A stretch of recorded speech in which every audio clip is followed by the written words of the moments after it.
नमस्कार दोस्तों, स्वागत है आप सभी का प्रज्ञान आईसीएस के यूट्यूब चैनल में। तो आज की क्लास में हम भारतीय संविधान के भाग, सूचियाँ और स्रोत, पार्ट्स, शेड्यूल एंड सोर्सेस पर जो है डिस्कशन करेंगे और देखेंगे कि भारतीय संविधान में जो है टोटल कितने भाग हैं, कितनी अनुसूचियाँ हैं और भारतीय संविधान के स्रोत क्या-क्या हैं, उसके सोर्सेस क्या-क्या हैं। अच्छा, कई लोगों को ये समझ में नहीं आता कि सोर्स से क्या मतलब है, जो नए छात्र रहते हैं खासकर, तो मैं उनको ये बता दूँ कि सोर्स का मतलब ये है कि भारतीय संविधान में जो वेरियस प्रोविज़न है अलग-अलग, जैसे हमने प्रीएम्बल पढ़ा, हमने फंडामेंटल राइट्स पढ़े, हमने रिट्स पढ़े, है ना? तो ये जो अलग-अलग जो प्रोविज़न है, जो भारतीय संविधान में किए गए हैं, इन्हें विभिन्न देश के संविधान से जो है, वह भारत के संविधान में इनकॉर्पोरेट किया गया, मतलब भारत के संविधान में जो है समाहित किया गया, उसका भारतीयकरण करके, मतलब उसमें थोड़ा फेर-बदल करके। मतलब आप ऐसे समझ लीजिए, सोर्स का मतलब आप ऐसे समझ लीजिए कि जैसे जब हमारे यहाँ पहले जो है एंशिएंट टाइम में जो वेशभूषा थी, वो कैसी थी? ज़्यादातर धोती, कुर्ता, कुर्ता पजामा ये चीज़ें। बाद में हमने सूट-बूट पहनना स्टार्ट किया। मैं तंज नहीं कस रहा हूँ, मैं एक एग्ज़ाम्पल बता रहा हूँ कि सूट-बूट पहनना स्टार्ट किया। तो ये सूट-बूट का जो तर्ज है, ये वेस्टर्न कल्चर से आया। तो भारतीय संस्कृति में सूट-बूट का जो रिवाज है, जो चलन है, वो वेस्टर्न कल्चर से आया। उसी तरीके से भारत के संविधान में जो बहुत सारे प्रावधान हैं, वो विभिन्न देशों के संविधान से, खास करके पश्चिमी देशों के संविधान से जो लिए गए हैं, जो उन्हें भारत में जो है उन भारत में भारत की शासन व्यवस्था में उन्हें शामिल किया गया है, उन्हीं को हम स्रोत कहते हैं। आगे जब हम पढ़ेंगे तो ये चीज़ें और आपको क्लियर होंगी, है ना? तो चलिए क्लास को स्टार्ट करते हैं। क्लास जो है बाइलिंगुअल है और ये एक ऐसा टॉपिक है जिससे एमपीपीएससी में एक क्वेश्चन तो पक्का रहता है। मतलब हर साल एक सवाल तो पूछता ही पूछता है, चाहे वह अनुसूची से पूछ ले, चाहे वह सोर्स से पूछ ले या पार्ट से पूछ ले, ठीक है? और ज़्यादातर अनुसूची और सोर्स से ही ज़्यादातर क्वेश्चन देखे गए हैं। तो देखते हैं, हम सबसे पहले भाग पर चर्चा करेंगे। तो पहले थोड़ा-सा इसको हम ऐसा समझ लेते हैं कि आखिर ये है क्या? मतलब इसका कॉन्सेप्ट कैसा है? तो आप समझिए कि भारतीय संविधान जो है, मान लीजिए कि अगर वो एक किताब है, मैं इसको ऐसा कहूँ कि भारत का जो संविधान है, अगर वो जो है एक किताब है ना? एक ये बुक है। तो जैसे बुक में आपने देखा होगा कि उसके अलग-अलग चैप्टर्स होते हैं। क्या होते हैं? अलग-अलग चैप्टर होते हैं। भाई चैप्टर फर्स्ट में सपोज़ करिए पॉलिटी की ही बुक है, तो चैप्टर फर्स्ट में आपको मिलेगा यूनियन एंड स्टेट, फिर चैप्टर सेकंड में मिलेगा सिटीजनशिप, चैप्टर थर्ड में मिलेगा आपको फंडामेंटल राइट, इस तरीके से। तो ये जो चैप्टर्स होते हैं किसी भी किताब में, उसको आप भारतीय संविधान के भाग समझ सकते हैं। क्या समझ सकते हैं? भारतीय संविधान के भाग समझ सकते हैं। पार्ट्स ऑफ इंडियन कॉन्स्टिट्यूशन समझ सकते हैं, पार्ट समझ लीजिए। और ऐसा भारतीय संविधान में जो है टोटल मतलब बाय नंबर, संख्या में, क्रम में 22 भाग हैं। कितने भाग हैं? 22 भाग हैं। लेकिन जब हम टोटल की बात करते हैं, ठीक है? ये क्रम संख्या में अगर हम बात करें, क्रम संख्या में, तो भारतीय संविधान में जो है वो 22 भाग हैं। लेकिन अगर हम टोटल बात करें, कुल की बात करें, तो भारतीय संविधान में टोटल जो है वो 25 भाग हैं। क्योंकि जो 3 भाग और जो है, जो 3 और चैप्टर हैं, वो संविधान संशोधन के माध्यम से जोड़े गए हैं। यहाँ तक स्पष्ट है? वैसे ही कुछ स्टैंडर्ड किताब अगर आप पढ़ते होंगे, तो उसमें जो है आपने परिशिष्टियाँ पढ़ी होंगी। चैप्टर के पीछे तरफ कुछ महत्वपूर्ण फैक्ट्स के लिए अलग-अलग परिशिष्टियाँ होती हैं। ये टेबल टाइप में दिए रहते हैं। तो वैसा ही भारतीय संविधान में भी कुछ प्रोविज़न्स ऐसे किए गए हैं अलग से, जिन्हें जो मतलब पार्ट से अलग हैं, ठीक है? प्रोविज़न सारी चीज़ें जो है मिलती-जुलती हैं, लेकिन वो पार्ट मतलब जो चैप्टर है उससे जो है अलग है। उससे अलग डेटा के लिए एक अलग प्रावधान किया गया है, जिसे कहा जाता है अनुसूचियाँ। क्या कहा जाता है? अनुसूचियाँ कहा जाता है, शेड्यूल कहा जाता है, ठीक है? ये देखिए इधर लिखा हुआ है शेड्यूल्स। तो इन ये जो अनुसूचियाँ हैं, वो भारतीय संविधान में जो ओरिजिनल इंडियन कॉन्स्टिट्यूशन था, उसमें इनकी संख्या थी 8। कितनी थी? 8। ओरिजिनल कॉन्स्टिट्यूशन में इनकी संख्या थी 8, लेकिन वर्तमान में हमारे भारतीय संविधान में जो है, वह 12 अनुसूचियाँ हैं। कितनी अनुसूचियाँ हैं? 12 अनुसूचियाँ हैं। तो एक महत्वपूर्ण फैक्ट तो आपको ये याद रखना है कि भारतीय संविधान में जो है क्रम संख्या में 22 भाग हैं, मतलब 1 से लेकर के 22 तक हम पढ़ते हैं। लेकिन अगर टोटल देखा जाए तो टोटल जो है 25 भाग हैं। वैसे ही अनुसूचियाँ मूल संविधान में जो है वह 8 अनुसूचियाँ थी, लेकिन वर्तमान में जो है 12 अनुसूचियाँ हैं। मतलब इसको मैं ऐसा कहूँ कि जो है इसमें 8 प्लस 4, 4 अनुसूचियाँ जो है बाद में संविधान संशोधन के माध्यम से जोड़ी गई हैं और वर्तमान में 12 अनुसूची। क्लियर है बात? ठीक है? और ये ऐसा क्यों है कि अभी भी क्रम संख्या में 22 भाग ही हैं लेकिन टोटल 25 भाग हैं। क्योंकि ऐसा इसलिए है कि मान लीजिए ये जैसे भाग 9 था, है ना? भाग 9 है। तो भाग 9 में क्या किया गया, फिर भाग आगे मतलब आगे ना जोड़ करके इसमें सब करके ऐड कर दिया गया। मतलब जैसे 9A कर दिया गया, 9B कर दिया गया। तो संख्या तो 9 ही है, ठीक है? लेकिन ये AB करके ऐड हो गया। ये भी एक भाग है। तो इस तरीके से जब हम टोटल देखते हैं तो वो जो है टोटल 25 भाग हो जाते हैं भारत के संविधान में। यहाँ तक की बात सभी को स्पष्ट है? तो हम लोग जो है क्लास को आगे बढ़ाएँ। तो अब इसमें जो है आप क्या कीजिए, ये यहाँ से शुरू करते हैं। तो ये है चैप्टर 1, ठीक है?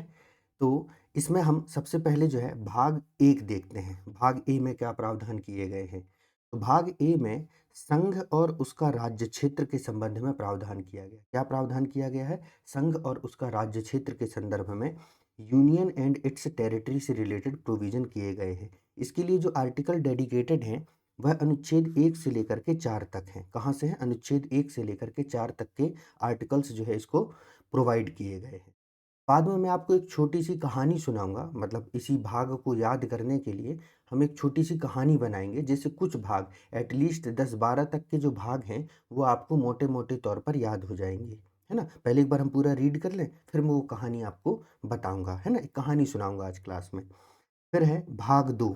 कौन-सा भाग? भाग 2। इसमें नागरिकता के संबंध में प्रावधान किए गए, सिटीज़नशिप के संदर्भ में प्रावधान किए गए और ये अनुच्छेद 5 से लेकर के 11 तक के आर्टिकल वो नागरिकता से संबंधित। फिर है हमारा भाग 3। तो भाग 3 में मौलिक अधिकारों के संदर्भ में प्रावधान किया गया है। फंडामेंटल राइट्स से रिलेटेड प्रोविज़न किए गए हैं और अनुच्छेद 12 से लेकर के 35 तक प्रोविज़न जो है वह फंडामेंटल राइट्स से रिलेटेड है, 12 टू 35। फिर हमारा है भाग 4।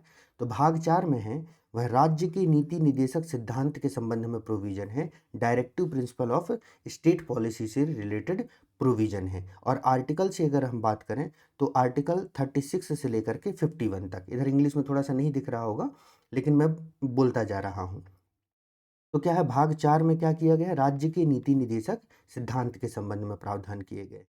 फिर हमारा अगला भाग आता है भाग 4 का या भाग 4A मतलब भाग 4A। अब देखिए यहीं पर ऐसे ही हुआ है कि 3 ऐसे भाग जोड़े गए हैं जिनकी वजह से टोटल जो है 25 हो गए हैं।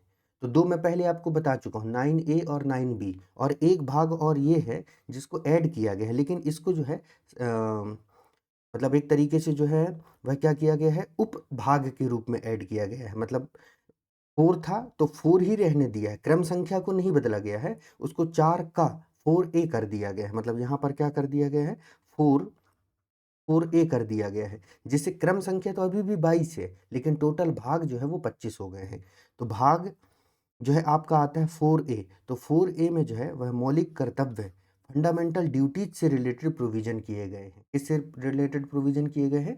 फंडामेंटल ड्यूटीज से, और इसके लिए केवल एक आर्टिकल, आर्टिकल 51A ये ऐड किया गया है, ठीक है? आर्टिकल 51A ऐड किया गया। तो हमने यहाँ इस स्लाइड में जो है वह भाग 4 का तक के भाग मतलब पार्ट 4A तक की जो है चर्चा हमने कर ली है। अच्छा, इसके बाद जो एक क्लास होगी वो भी आधे घंटे की लगभग क्लास रहेगी, आधे 1 घंटे की क्लास रहेगी। तो उसमें हम भारतीय संविधान के जितने भी महत्वपूर्ण अनुच्छेद हैं उस पर हम चर्चा करेंगे, क्योंकि एमपीपीएससी में क्या होता है कि डायरेक्ट आर्टिकल्स पर भी क्वेश्चन पूछ लिए जाते हैं। वैसे मेरा प्लान ये था कि मैं पहले पूरी पॉलिटी आपको कंप्लीट करवा दूँगा, उसके बाद जो है सारे आर्टिकल्स पढ़ाऊँगा, तो आपको जो है वो रिवाइज़ भी हो जाएगा और चीज़ें याद भी हो जाएँगी। लेकिन अभी क्या है कि अ, एग्ज़ाम जैसे पास में आ रहा है, तो पॉलिटी की क्लास तो चलती रहेगी। हर दिन आपको 2 वीडियो मिलेगा और हर वीडियो में एक टॉपिक कंप्लीट करवाया जाएगा। इस बात के लिए तो आप एश्योर रहिए।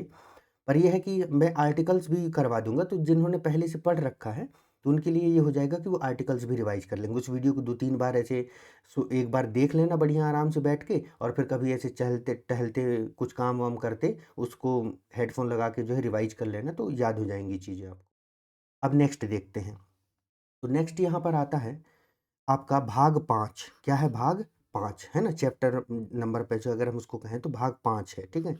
तो भाग 5 में यूनियन से रिलेटेड प्रावधान किए गए हैं, संघ से रिलेटेड, मतलब सीधी सी बात कहूँ मैं, केंद्र सरकार के संबंध में जो प्रावधान है वह कहाँ पर किए गए हैं, भाग 5 में किए गए। बहुत महत्वपूर्ण भाग है। अनुच्छेद जो है 52 से लेकर के 151 तक, कहाँ से कहाँ तक, अनुच्छेद 52 से लेकर के 151 तक के जो प्रोविजन है वह पार्ट 5 में किए गए हैं। अब इस पार्ट 5 में जो है इसको और फर्दर जो है वह डिवाइड किया गया है। कैसे डिवाइड किया गया, इसमें अलग अलग जो है चैप्टर है। मतलब अब चैप्टर तो मैंने आपको उस तरीके से समझा दिया है, तो आप ऐसे समझ लीजिए कि जैसे आप कोई चैप्टर पढ़ते हैं, है ना, किताब में जो है कोई चैप्टर पढ़ते हैं, तो मैंने उसको कह दिया कि भाग है ना, क्लास की इनिशियल में। तो हम इसको इस तरीके से समझ सकते हैं कि मान लीजिए जैसे ये कोई चैप्टर है, और चैप्टर में भी क्या होता है, उसके सब पार्ट होते हैं। जैसे मान लीजिए कोई चैप्टर चैप्टर नंबर 5 है, तो 5.1 हो जाएगा। 5.1 में पता चला कि हम राष्ट्रपति के बारे में पढ़ रहे हैं। फिर 5.2 हो जाएगा जिसमें हम उपराष्ट्रपति के बारे में पढ़ रहे हैं। 5.3 हो जाएगा जिसमें हम प्रधानमंत्री के बारे में पढ़ रहे हैं, इस तरीके से। तो भाग 5 को इस तरीके से ही डिवाइड किया गया है। तो इसका जो पहला आता है चैप्टर नंबर 1, इसमें प्रावधान है दी एग्जीक्यूटिव से संबंधित, कार्यपालिका से संबंधित, जिसमें राष्ट्रपति, उपराष्ट्रपति और प्रधानमंत्री और फिर मंत्रिपरिषद के संबंध में प्रावधान किया गया है। किसमें, भाग 5 में। आपको मोटा मोटा भाग 5 याद रखना है, ठीक है। तो यहाँ पर क्या है, दी एग्जीक्यूटिव कार्यपालिका के संबंध में है, आर्टिकल 52 से लेकर के 78 तक। कहाँ से कहाँ तक, आर्टिकल 52 से 78 तक के प्रोविजन यहाँ पर किए गए हैं। फिर इसी का जो चैप्टर सेकंड है, भाग 5 का ही जो चैप्टर सेकंड है, उसमें पार्लियामेंट से रिलेटेड प्रावधान किए गए हैं, संसद से संबंधित प्रावधान किए गए हैं, जो अनुच्छेद 79 से 122, 79 से लेकर के जो है 122 तक, जिनका विस्तार है, ठीक है, पार्लियामेंट से रिलेटेड। फिर है चैप्टर नंबर 3, इसमें लेजिस्लेटिव पावर ऑफ प्रेसिडेंट के बारे में प्रोविजन है, राष्ट्रपति की विधायी शक्तियों के संबंध में प्रावधान। इसमें एक ही अनुच्छेद है, आर्टिकल 130, इसी को राष्ट्रपति की जो है वह अध्यादेश जारी करने की शक्ति भी कह दिया जाता है, अनुच्छेद 123 में, है ना। फिर नेक्स्ट चैप्टर है चैप्टर 4, इसमें दी यूनियन जुडिशरी के संबंध में प्रोविजन है, मतलब संघीय न्यायपालिका के संदर्भ में प्रावधान किए गए हैं, आर्टिकल 124 से 147 तक। तो आपको याद रखना है कि जैसे आपसे पूछा जाए कि सुप्रीम कोर्ट से संबंधित प्रावधान कहाँ से कहाँ तक किए गए हैं, तो अनुच्छेद 124 से लेकर के 147 तक सुप्रीम कोर्ट के संबंध में प्रावधान किए गए हैं। अगला इसमें चैप्टर आता है, चैप्टर नंबर 5, जिसमें comptroller and auditor general of India के संबंध में प्रोविजन किए गए हैं, भारत के नियंत्रक एवं महालेखा परीक्षक के संबंध में अनुच्छेद 148 से 151 तक के प्रावधान किए गए हैं। अब आपको क्या करना है, ये चैप्टर वाइज इसको आप इस तरीके से याद रखेंगे, ये भाग जैसे है, जैसे हमने ये पिछली वाली स्लाइड में देखा कि भाई इस पार्ट में ये है और आर्टिकल यहाँ से यहाँ तक है। तो इसको याद रखने से क्या होगा, आपको एलिमिनेशन में हेल्प हो जाएगी। कि सपोज करो आपसे सपोज करो कोई ऐसा प्रश्न पूछा जाए, ऐसा कोई मान लीजिए क्वेश्चन पूछ लिया जाए, राष्ट्रपति के संदर्भ में ही कोई क्वेश्चन पूछ लिया जाए। मान लीजिए ये पूछ लिया जाए कि राष्ट्रपति की क्षमादान शक्ति, पार्डनिंग पावर किस आर्टिकल में है, और वहाँ पर एक आर्टिकल दिया गया हो आपका 72 दिया गया हो, एक आर्टिकल दिया गया हो 42 दिया गया हो, एक आर्टिकल सपोज करो वहाँ पर 92 दे दिया गया हो, और एक आर्टिकल 112 दे दिया गया हो। तो यहाँ एलिमिनेशन में आपको हेल्प हो जाएगा कि यार प्रेसिडेंट से रिलेटेड जो मोटा मोटा प्रावधान है, वह तो आर्टिकल जो है हमें 52 से लेकर के, वैसे तो 52 से जो है 62 तक है प्रेसिडेंट, लेकिन प्रेसिडेंट की शक्तियां बीच बीच में भी, पूरे ये भाग 5 में जो है राष्ट्रपति की शक्तियां देखने को मिलेंगी। तो हम देखेंगे कि अनुच्छेद 72 में जो है राष्ट्रपति की पार्डनिंग पावर दी गई है। तो हम एक मोटा मोटा जो है इन्हें एलिमिनेट कर सकते हैं, इन आर्टिकल, क्लियर है। तो ये हेल्प हो जाएगा जब आप इसको इस तरीके से आर्टिकल्स के साथ जो है भागों को पढ़ेंगे, तो पार्ट्स को पढ़ेंगे तो अब आपको क्या याद रखना है कि भाग 5 में आपको मोटा-मोटा क्या याद रखना है कि वो ये है कि भाग 5 में संघीय कार्यपालिका के संबंध में, है ना? संघीय कार्यपालिका एवं विधायिका के संबंध में प्रावधान किए गए हैं, जिसमें अनुच्छेद 52 से लेकर के 151 तक के प्रावधान हैं, और जिसके अंतर्गत संघ की कार्यपालिका, संसद, राष्ट्रपति की विधायी शक्तियाँ, संघीय न्यायपालिका अर्थात सुप्रीम कोर्ट और कैग से रिलेटेड प्रोविजन है। ऐसा आपको याद कर लेना है, क्योंकि आपसे ये कोई नहीं पूछेगा चैप्टर 1, चैप्टर 2, चैप्टर 3, ये नहीं पूछा जाएगा एग्जाम में। बस ये पूछा जाएगा कि कैग से रिलेटेड प्रोविजन जो है भारतीय संविधान के किस भाग में है। तो आपको ये याद रहना चाहिए कि यह भारतीय संविधान के भाग 5 में है। क्लियर है दोस्तों? चलिए आगे बढ़ते हैं हम लोग। अब आता है भाग नंबर कौन सा? 6। कौन सा? भाग नंबर 6। तो अब केंद्र के बाद हम जनरली किसका नाम लेते हैं? तो राज्य का नाम लेते हैं। तो केंद्र के बाद क्या आ जाएगा? राज्य आ जाएगा। और फिर वही राज्य के जो है, राज्य में भी अलग-अलग जो है स्ट्रक्चर होते हैं, संरचनाएँ होती हैं। तो उनको जो है फिर अलग-अलग चैप्टर में हम इसको बाँट करके देखेंगे। कैसा है? तो सबसे पहले तो ये देखें कि जो भाग 6 है वो द स्टेट, राज्य की कार्यपालिका या राज्य सरकार से है संबंधित है। इसमें अनुच्छेद 152 से 237 तक के प्रावधान है। मतलब 152 से 237 तक जो है हमें राज्य सरकार के संदर्भ में प्रावधान देखने को मिलेंगे। इसका चैप्टर फर्स्ट जो है उसमें सामान्य बातें की गई हैं। इसमें एक ही आर्टिकल है, आर्टिकल 152।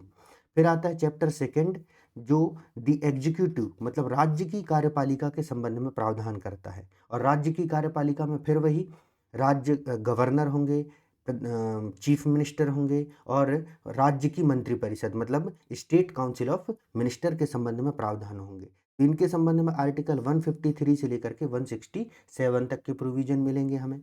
चैप्टर थर्ड में क्या है? द स्टेट लेजिस्लेचर मतलब राज्य विधानमंडल के संबंध में प्रावधान देखने को मिलेगा 168 से लेकर के 212 तक। कहाँ से? 168 से 212 तक। आपको ये कठिन लग रहा होगा लेकिन बार बार पढ़ेंगे तो याद हो जाएगा। और जब हम पूरी क्लासेस पढ़ेंगे ना, अभी देखिए मैं कम से कम 12-15 क्लासेस तो यूट्यूब में अपलोड कर चुका हूँ। और मुश्किल से इस हफ्ते जो है मतलब 8-10 दिन, 8-10 दिन भी नहीं, 6-7 दिन में जो है पूरी पॉलिटी जो है आपकी कंप्लीट हो जाएगी। तो जब आप चैप्टर वाइज मतलब हर वीडियो लेक्चर को जब आप देखेंगे तो वहाँ पर भी इस आर्टिकल को मैं रिवाइज करवाऊँगा, आप लोगों को पार्ट बताऊँगा, तमाम चीज़ें। तो वो एक मोटा-मोटा आपके दिमाग में चीज़ें फिक्स हो जाएँगी, है ना? तो यहाँ पर क्या है? द स्टेट लेजिस्लेचर मतलब जिसमें राज्य विधानसभा, विधान परिषद इनके संबंध में प्रावधान किए गए। फिर इसी का चैप्टर नंबर 4 आता है जिसमें लेजिस्लेटिव पावर ऑफ गवर्नर है। क्या है? लेजिस्लेटिव पावर ऑफ गवर्नर, राज्यपाल की विधायी शक्ति। और इसके लिए भी एक अनुच्छेद है, अनुच्छेद 213। जैसे हमने पिछले वाले में प्रेसिडेंट के लिए देखा था लेजिस्लेटिव पावर ऑफ प्रेसिडेंट, तो उसमें हमने अनुच्छेद कौन सा देखा था? 123 देखा था। वो प्रेसिडेंट की अध्यादेश शक्ति से संबंधित है। एमपीपीएससी इस पर प्रश्न भी पूछ चुका है। और ये अनुच्छेद 213 जो है वह राज्यपाल की अध्यादेश शक्ति से, ऑर्डिनेंस पावर ऑफ गवर्नर से रिलेटेड, इस पर भी प्रश्न पूछ चुका है एमपीपीएससी। ठीक है, तो ये इससे संबंधित है। फिर आता है आपका क्या? चैप्टर 5। चैप्टर 5 में क्या है? द हाई कोर्ट्स है, उच्च न्यायालय है। क्या है? उच्च न्यायालय 214 से लेकर के 232 तक के अनुच्छेद हैं। क्या है? 214 से 232 तक के अनुच्छेद दिए गए हैं, मतलब प्रोवाइड किए गए हैं। फिर आपका आता है चैप्टर 6 जिसमें सबऑर्डिनेट कोर्ट्स हैं। क्या है? सबऑर्डिनेट कोर्ट अधीनस्थ न्यायालय हैं जो आर्टिकल 233 से लेकर के 237 तक है। और देखिए राज्य के संबंध में आर्टिकल भी कहाँ से कहाँ तक है? 152 से 237 तक। अब देखिए जब हमने भाग 5 पढ़ा था तो वहाँ 5 ही चैप्टर थे। लेकिन जब हम भाग 6 पढ़ रहे हैं तो वहाँ 6 चैप्टर हैं। क्यों? क्योंकि यहाँ पर एक चीज़ एक्स्ट्रा क्या हो गई कि राज्य सरकारों के अधीन जो हैं वो सबऑर्डिनेट कोर्ट्स भी होते हैं। जिसमें डिस्ट्रिक्ट कोर्ट जो आप कहते हैं ना, सिविल कोर्ट है, क्रिमिनल कोर्ट है, फॉर मतलब सेशन कोर्ट है, ये जितने भी सबऑर्डिनेट कोर्ट होते हैं हाई कोर्ट से लोअर स्टेटस मतलब स्तर पर, उन सबको इसके अंतर्गत समाहित किया जाता है। ठीक है? तो ये हो गई है भाग 6 में हमने क्या पढ़ लिया? राज्य सरकार के संबंध में। तो अभी तक हमने क्या-क्या देखा? एक बार चलिए हम लोग इसको रिवाइज़ कर लेते हैं। तो हमने क्या किया? हमने भाग 1 देखा जिसमें संघ एवं उसकी जो है संघ एवं राज्य क्षेत्र के संबंध में प्रावधान देखा। भाग 2 में हमने नागरिकता के संबंध में प्रावधान देखा। भाग 3 में हमने फंडामेंटल राइट से रिलेटेड प्रावधान देखे।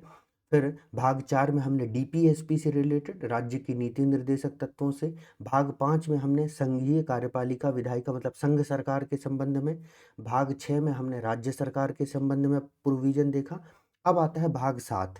ठीक है? कौन सा आता है? भाग 7। ये है भाग नंबर 7। ये आपको दिख रहा होगा और इसके ऊपर जो है क्रॉस बना हुआ है। ये पूरा क्रॉस नहीं बन पाए तो क्रॉस है। तो भाग 7 को जो है आपको ये बस इतना याद रखना है कि इसको निरसित कर दिया गया है। क्या कर दिया गया है?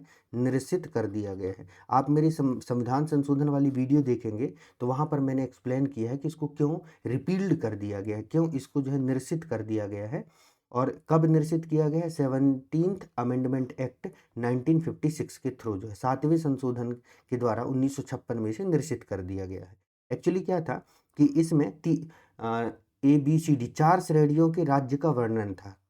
4 श्रेणियों के राज्य का जो है इसमें वर्णन था। इन्हें समाप्त करके बाद में जो फजल अली कमीशन है उसके अंतर्गत स्टेट रीऑर्गेनाइजेशन राज्य पुनर्गठन अधिनियम पारित किया गया और उसके सहारे जो है 14 राज्य 14 राज्य और 6 यूटीज बनाई गई। कितनी? 14 राज्य और 6 यूटीज बनाई गई। इस वजह से ये जो राज्यों की श्रेणियां थी जो भाग 7 में वर्णित थी कि 4 श्रेणी के राज्य होंगे, ABCD 4 श्रेणी के राज्य होंगे, इसको समाप्त कर दिया गया क्योंकि अब भारत में जो अलग अलग श्रेणी के राज्य थे उनको समाप्त करके केवल 2 कैटेगरी बनाया गया, एक तो स्टेट का और एक यूटी का।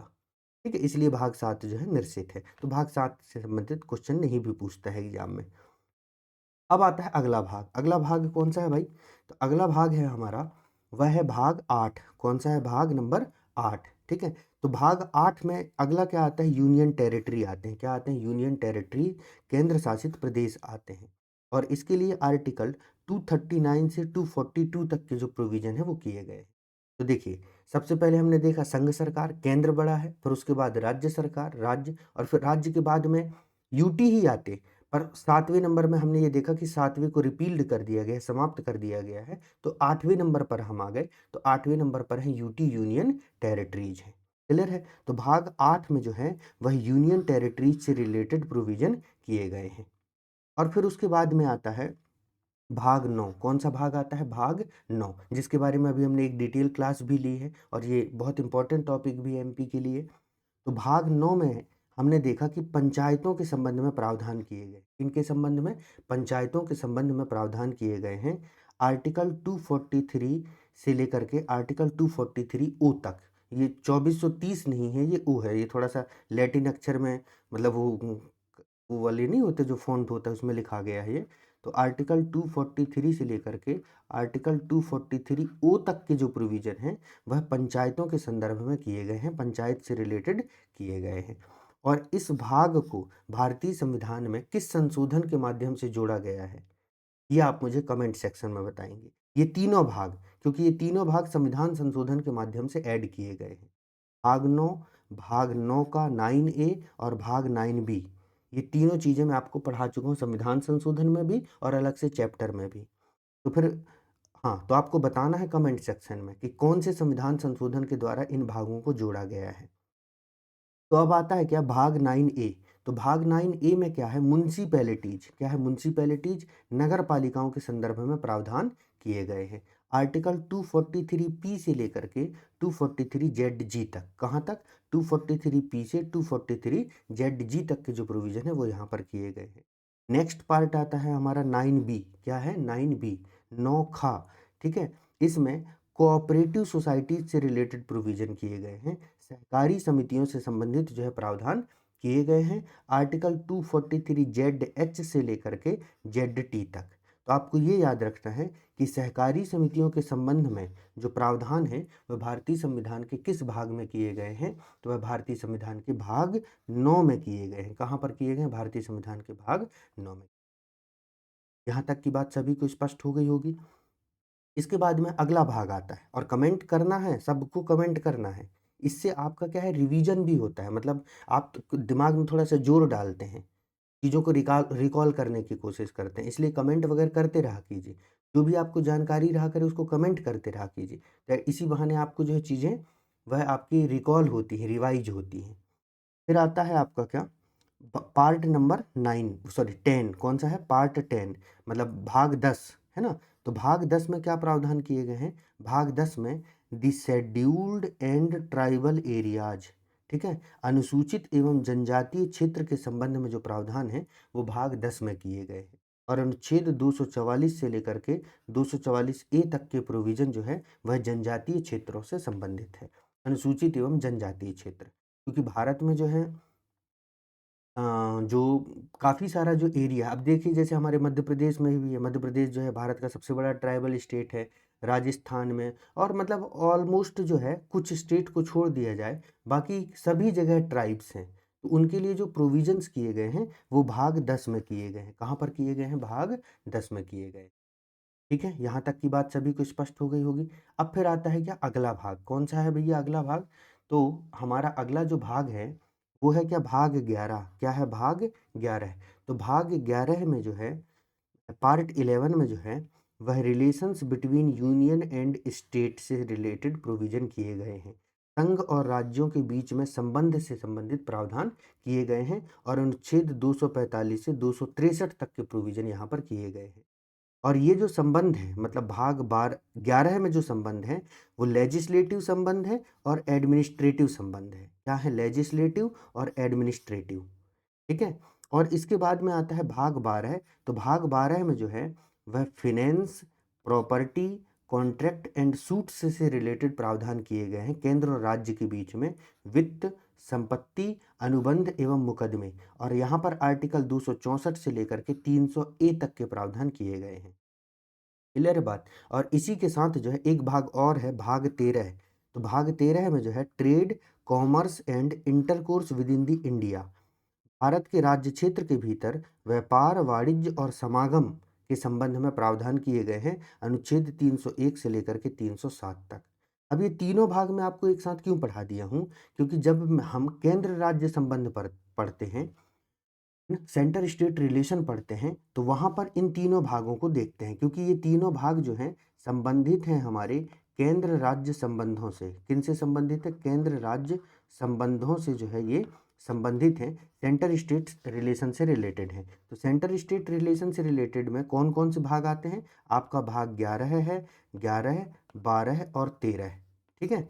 और अगर आप लोग थोड़ा सा दिमाग में जोर डाल रहे होंगे तो आपको समझ में आ रहा होगा कि एक तो जैसे यहाँ पर जो है, यहाँ पर देखिए अनुच्छेद 245 से 263, और यहाँ है अनुच्छेद 264 से 300। ठीक है। और यहाँ पर है 301 से 307। तो खैर ये भाग 11 और भाग 12 को देखिए एक मिनट ध्यान से, और आप मुझे एक चीज़ बताएंगे जिसके बारे में आप खूब, जिसके आर्टिकल खूब रटे होंगे आपने। ठीक है, वो अगर आपको हाईलाइट हो रहा हो आपके दिमाग में तो बताइए, कमेंट कीजिए। तो देखिए यहाँ पर आपको याद आ रहा होगा कि आपने एक आर्टिकल बहुत अच्छे से याद किया होगा, और वो आर्टिकल है यहाँ पर, कौन सा आर्टिकल है? आर्टिकल 246 ए। कौन सा आर्टिकल है? आर्टिकल 246 ए, जिसमें आपने जीएसटी के बारे में पढ़ा होगा। क्या पढ़ा होगा? जीएसटी के बारे में। याद आया? यहाँ पर जो ये वाला पोर्शन दिख रहा है, यहाँ पर भी कुछ आर्टिकल्स आपने याद किए होंगे। एक तो पहले जीएसटी का ही बता देता हूँ। एक आर्टिकल आपने पढ़ा होगा 269 ए। कौन सा आर्टिकल?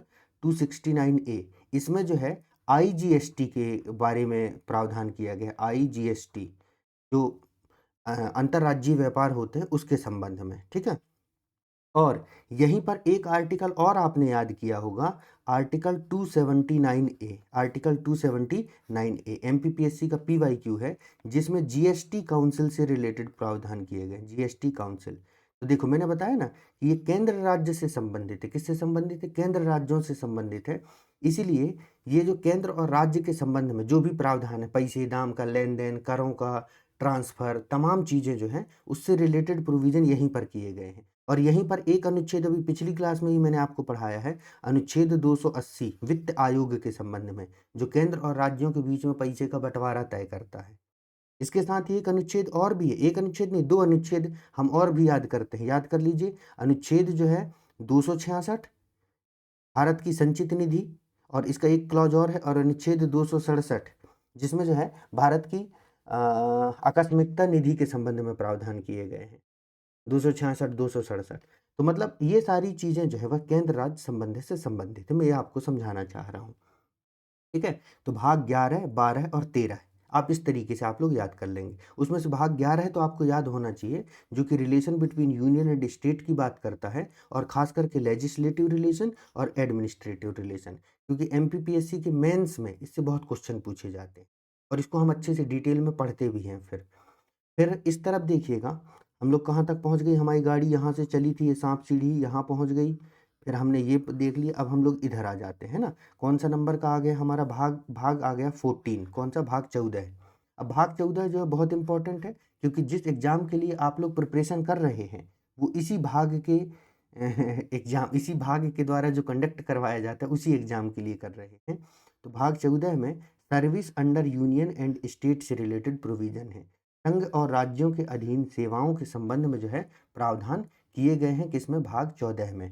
तो अनुच्छेद 308 से 323 तक, कहाँ से? अनुच्छेद 308 से 323 तक के जो आर्टिकल हैं वो इससे संबंधित हैं। और आप जैसे संघ लोक सेवा आयोग के बारे में पढ़ते होंगे, राज्य लोक सेवा आयोग के बारे में पढ़ते होंगे, तो ये अनुच्छेद आप 315 से पढ़ते हैं, अनुच्छेद 315 से 323 तक। उससे पहले के अनुच्छेद हमारे लिए उतने महत्वपूर्ण नहीं होते, तो हम 315 से लेकर के 323 तक के प्रावधानों को पढ़ते हैं, जिसमें संघ लोक सेवा आयोग मतलब यूपीएससी, फिर स्टेट पीएससी, जॉइंट पीएससी, सब तमाम चीज़ों का जो वर्णन है वो इसी के अंतर्गत किया गया है।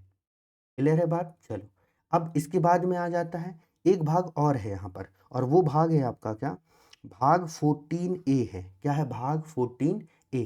तो ये जो भाग 14A है, भाग 14A, इसे भी एक अमेंडमेंट के थ्रू जो है ऐड किया गया था। किसके थ्रू ऐड किया गया था? एक अमेंडमेंट के थ्रू। इसमें ट्रिब्यूनल्स से रिलेटेड प्रावधान किए गए। इससे रिलेटेड ट्रिब्यूनल्स, न्यायाधिकरण से संबंधित प्रावधान किए गए हैं। और अनुच्छेद 323A और 323B इससे संबंधित हैं। किस कौन कौन से अनुच्छेद? अनुच्छेद 323A और 323B जो है वह इससे संबंधित है। ठीक है? तो यहाँ पर ये हो गया कौन सा? भाग 14A। तो 14A जो है इसे ऐड किया गया था। अगर कमेंट सेक्शन में आपको याद आ गया हो तो कमेंट कर दो, वरना तो मैं बता ही दे रहा हूँ। इसे 42वें संविधान संशोधन 42nd कॉन्स्टिट्यूशनल अमेंडमेंट एक्ट 1976 के थ्रू जो है ऐड किया गया था। ठीक है? तो ये भी आपको यहाँ पर याद रखना है। अब मैं किस साइड हूँ भाई? मैं हूँ राइट साइड में, तो मैं लेफ्ट हो जाता हूँ। अब अगला भाग आता है भाग जो है 15, वेरी इंपॉर्टेंट भाग 15। भाग 15 में जो है इलेक्शन से संबंधित प्रावधान किए गए हैं। इसी के अंतर्गत हम चुनाव आयोग को पढ़ते हैं, इलेक्शन। ठीक है? तो अनुच्छेदों की अगर हम बात करें तो 324 से लेकर के 329A तक के प्रावधान जो है यहाँ पर किए गए हैं। आर्टिकल 340 324 से लेकर के, आपको मोटा मोटा इतना याद रखना है, ए वे को छोड़िए अभी, आपको मोटा मोटा याद रखना है कि 324 से लेकर के 329 तक के जो प्रावधान हैं वो संबंधित है किससे? निर्वाचन से संबंधित है। किससे संबंधित है भाइयों? निर्वाचन से संबंधित है। ठीक है? और यहीं पर इलेक्शन कमीशन का भी प्रावधान आता है। लेकिन स्टेट इलेक्शन कमीशन का प्रोविजन यहाँ नहीं आता। स्टेट इलेक्शन कमीशन का जो प्रोविजन है वह पार्ट 9 और 9A के अंतर्गत आता है। ठीक है? यहाँ नहीं आएगा। यहाँ केवल और केवल जो इलेक्शन कमीशन ऑफ इंडिया है उसके संबंध में प्रावधान किए गए हैं। और यहीं के एक महत्वपूर्ण आर्टिकल के बारे में हम लोग पढ़ते हैं, आर्टिकल 326, जिसमें वयस्क मताधिकार की बात की गई है। क्लियर है? और आप मुझे बताओगे कमेंट सेक्शन में कि किस संविधान संशोधन के द्वारा जो मतदान करने की आयु 21 साल थी उसे 18 वर्ष कर दिया गया है। किस संविधान संशोधन के द्वारा? चलिए, अब हम देखते हैं अगला भाग। तो हमारा जो अगला भाग है वो अगला भाग ये है कि भाग 15 पहुंच गए। अब हम आ जाते हैं भाग 16 में। ये भी इंपॉर्टेंट भाग है।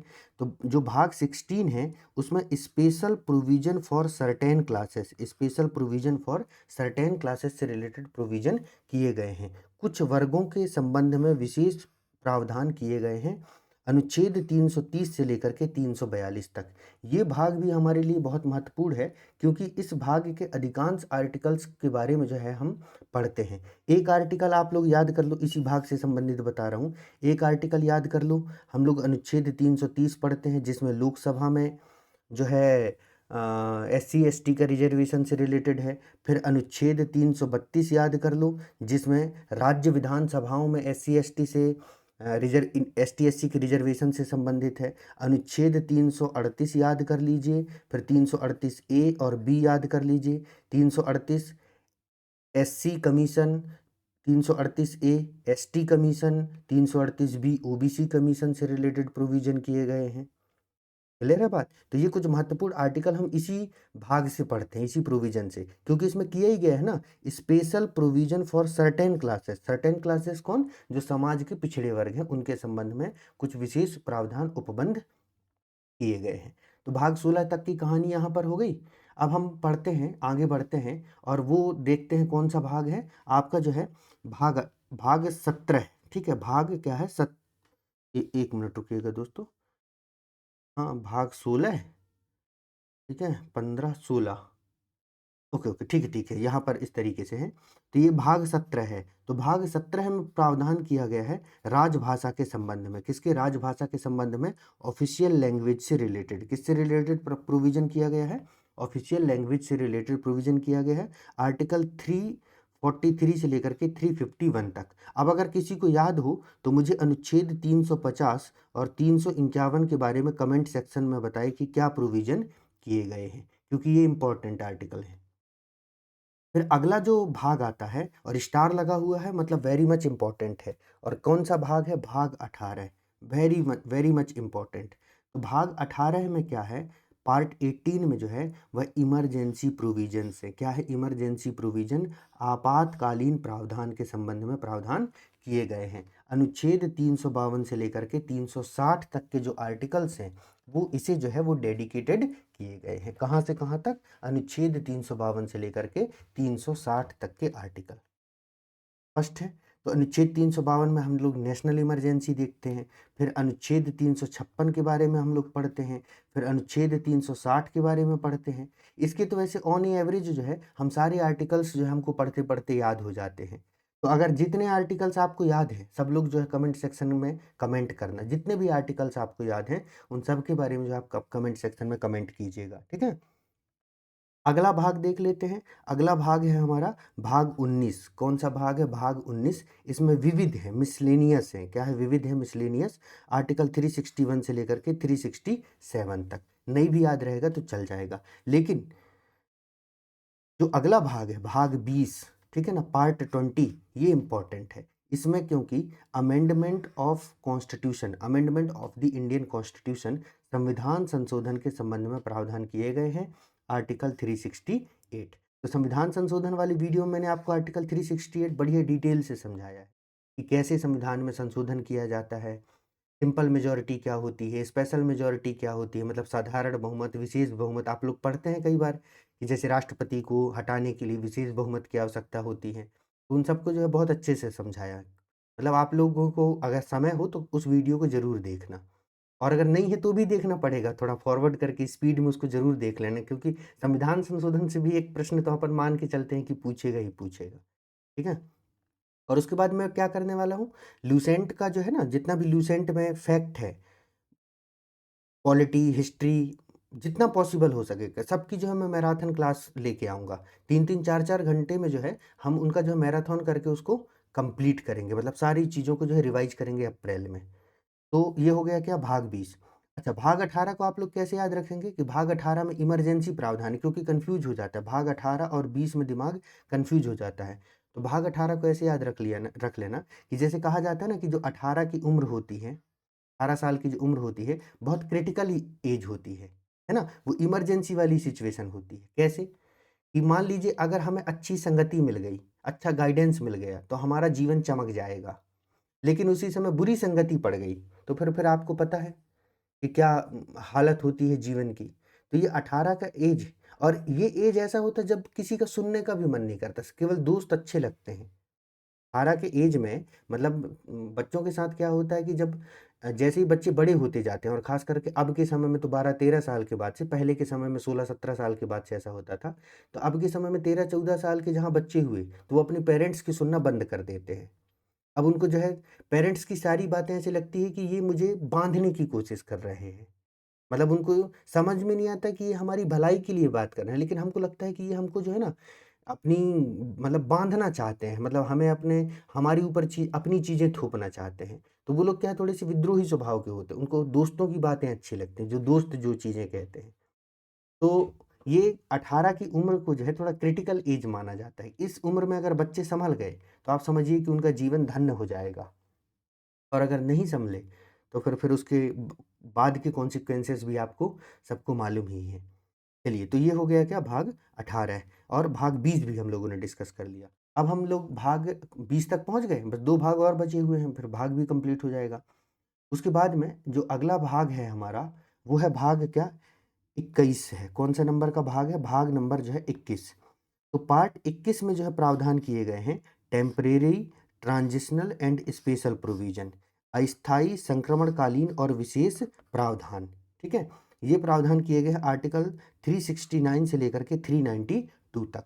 इसी के संबंध में हम कुछ आर्टिकल्स पढ़ते थे जिनके बारे में खूब आप लोगों ने सुना होगा। अनुच्छेद 370 याद कर लो। 370 को रिमूव कर दिया गया है ना, कि नहीं किया गया है? तो आप मुझे कमेंट में बताओ अनुच्छेद 370 में क्या प्रावधान थे। तो अनुच्छेद 370 याद कर लो, फिर अनुच्छेद 371, फिर अनुच्छेद 371 ए से लेकर के अनुच्छेद 371 A B C D E F G H I तक के प्रावधान है ना। 371 के बाद जो है आई तक के प्रावधान, जिसमें बता दूं विशेष राज्यों के संबंध में प्रावधान किए गए हैं। जैसे ए में 371 ए में नागालैंड को विशेष राज्य का दर्जा दिया गया है, डी में आंध्र प्रदेश को दिया गया है। तो ये भी सब मैं याद करवाऊंगा आर्टिकल वाले जो है क्लास उसमें। तो ये हो गया क्या आपका जो है भाग नंबर 21। ठीक है। फिर भाग नंबर 21 के बाद में जो है जो अगला भाग है वो आखिरी वाला भाग है, भाग 22। क्या है? भाग 22। तो भाग 22 में क्या है? Short title, commencement, authoritative text in Hindi and repeals, संक्षिप्त नाम, प्रारंभ, हिंदी में प्राधिकृत पाठ और निरसन, आर्टिकल 393 से लेकर के 395 तक। ठीक है। अब यहाँ पर एक चीज जो आपको समझनी है वो ये समझना है, यहाँ पर यहीं पर मैं एक्सप्लेन कर दे रहा हूँ कि देखिए, आप पहले तो इसको समझ लीजिए कि हमने देखा कि हमारे जो ओरिजिनल कॉन्स्टिट्यूशन में, यहाँ पर देखिएगा, मैं रेड कलर में कर लेता हूँ इसको। हमने देखा कि हमारे ओरिजिनल कॉन्स्टिट्यूशन में 22 पार्ट थे। कितने पार्ट थे? 22 पार्ट थे। फिर इसमें जो है 4 नए पार्ट ऐड किए गए। कितने नए पार्ट ऐड किए गए? 4। कौन कौन से?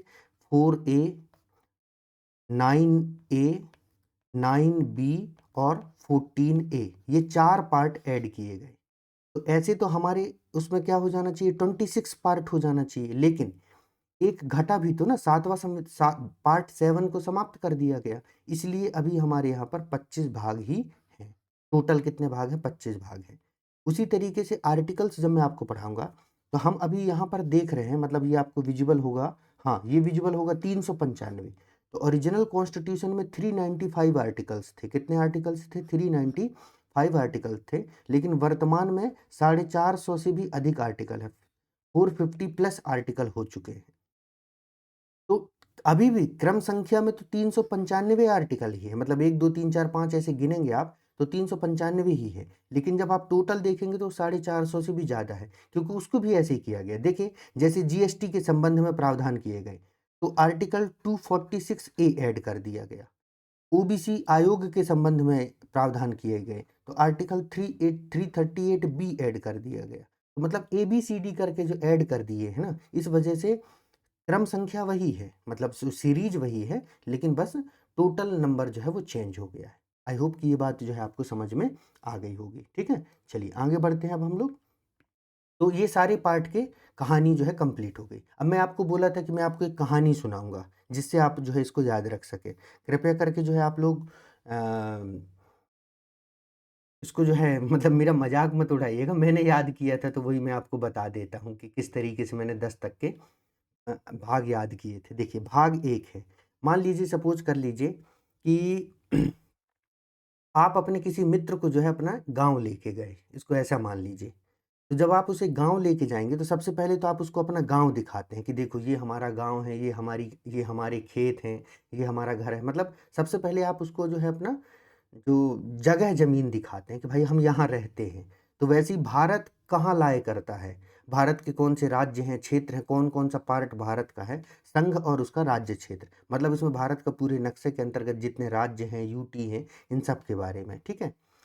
फिर जब आप सब बता देते हैं कि ये हमारा घर है, ये हमारी ज़मीन है, फिर आप अपने घर के सदस्यों से मिलवाते हैं। अपने जो मित्र को लेके गए हैं, उसे आप अपने घर के सदस्यों से मिलवाते हैं, मतलब नागरिकों से मिलवाते हैं कि ये हमारे चाचा हैं, ताऊ हैं, बुआ हैं, फूफा हैं, तमाम चीज़ें। फिर क्या होता है, जब आप इनसे मिलवा देते हैं, फिर आप उस व्यक्ति को उसके अधिकार बताते हैं। मतलब अपने मित्र को जो लेके गए हैं, उसको बताते हैं कि देखो तुम्हारे ये अधिकार हैं, तुम्हें ये राइट मिलेंगे। तुम्हें सुबह जो है इतने बजे ब्रेकफास्ट मिल जाएगा, इतने बजे लंच, इतने बजे डिनर, ठीक है? यहाँ नहाने का पानी मिल जाएगा। तो आप उसको अधिकार बताते हैं कि ये तुम्हारे मेहमान होने के कारण तुम्हारी ये राइट है। लेकिन इसके साथ ही आप उसको जो है, हाँ, मतलब राइट आपने बता दिया।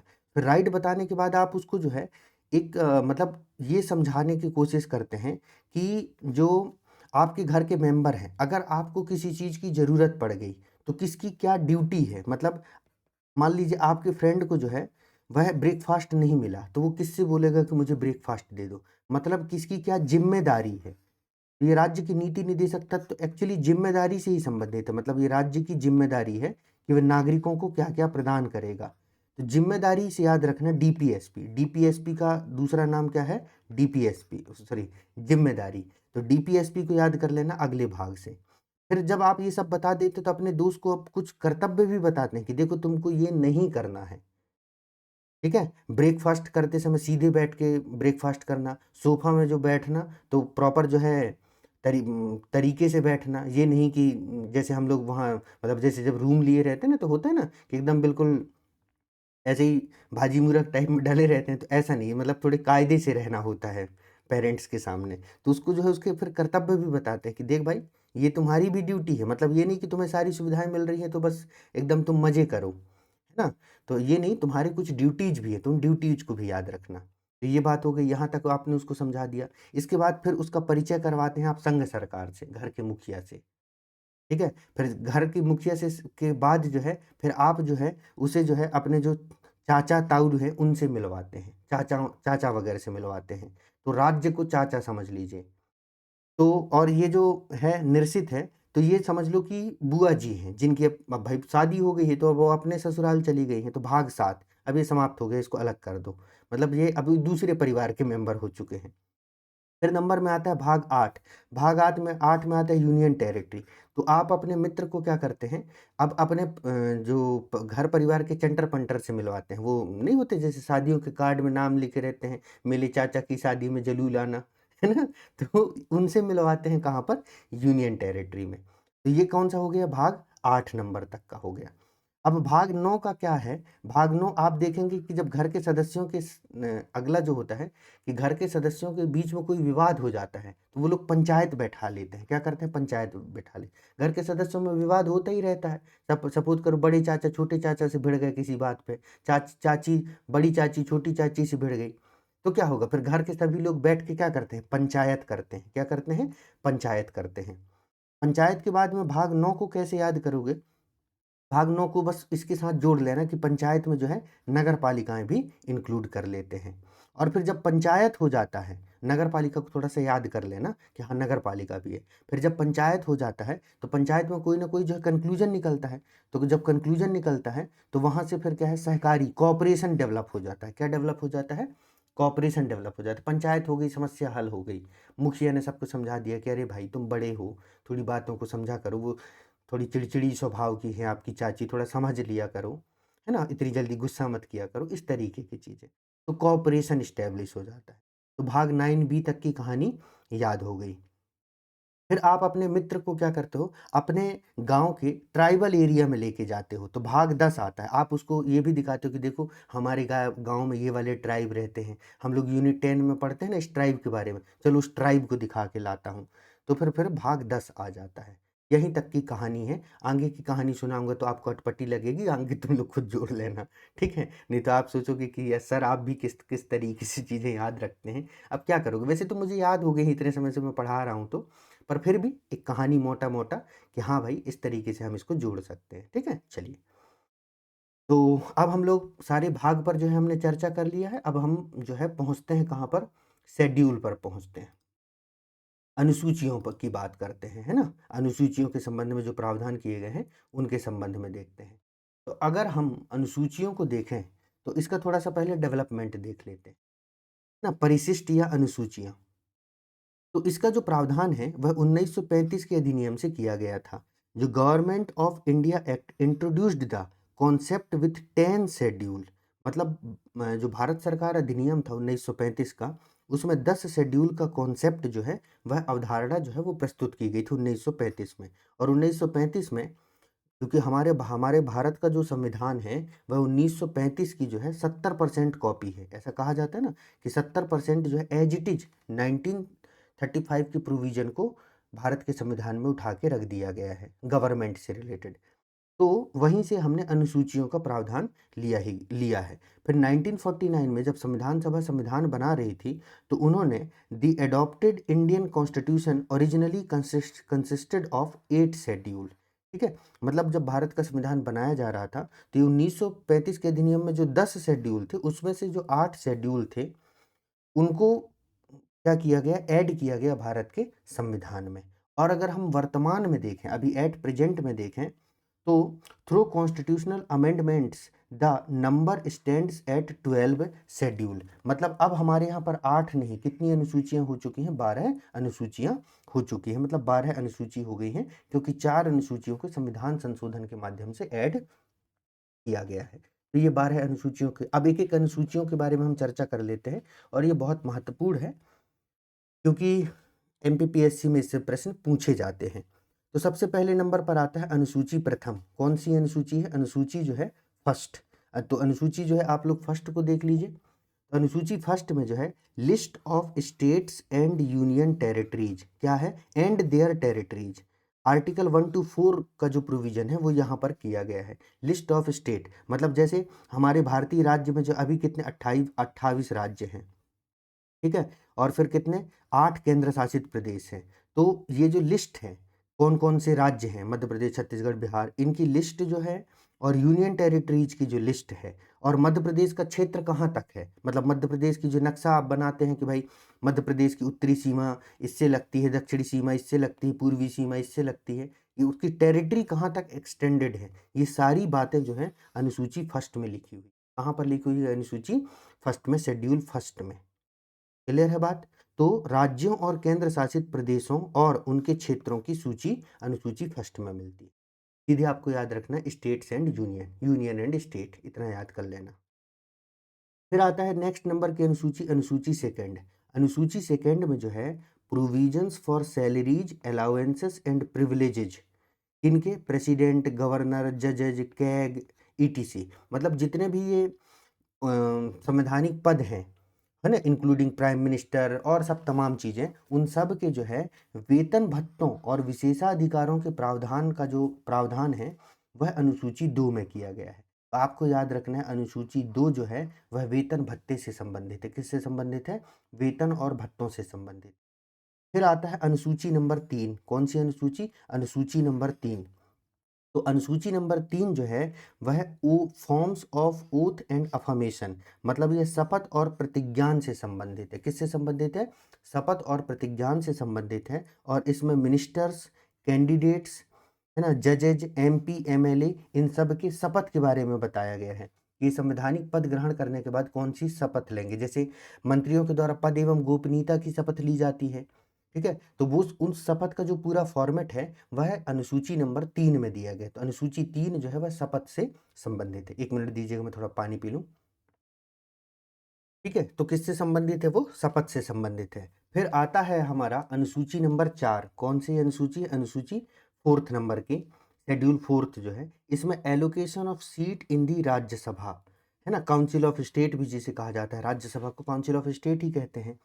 तो यह जो है वह राज्यसभा में सीटों के वितरण से संबंधित है कि किस राज्य को कितनी सीटें दी जाएंगी। अब कमेंट सेक्शन में मुझे बताओ, मध्य प्रदेश की राज्यसभा में कितनी सीटें हैं और लोकसभा में कितनी सीटें? लोकसभा में मध्य प्रदेश की कितनी सीटें हैं और राज्यसभा की कितनी सीटें? कमेंट करके बताओ।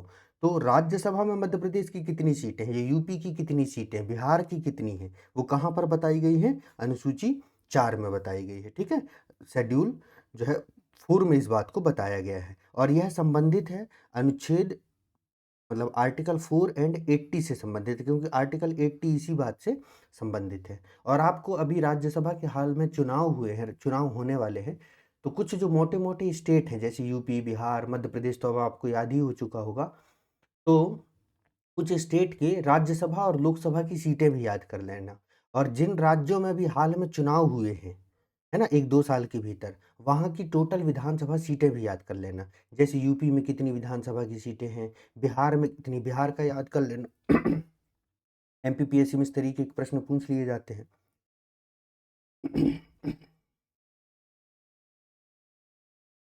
चलिए आगे बढ़ते हैं अब हम लोग।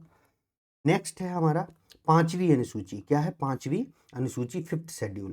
फिफ्थ शेड्यूल रिलेटेड है administration and control of schedule areas and tribes, अनुसूचित क्षेत्रों और जनजातीय क्षेत्रों का प्रशासन से संबंधित है। क्या आपका?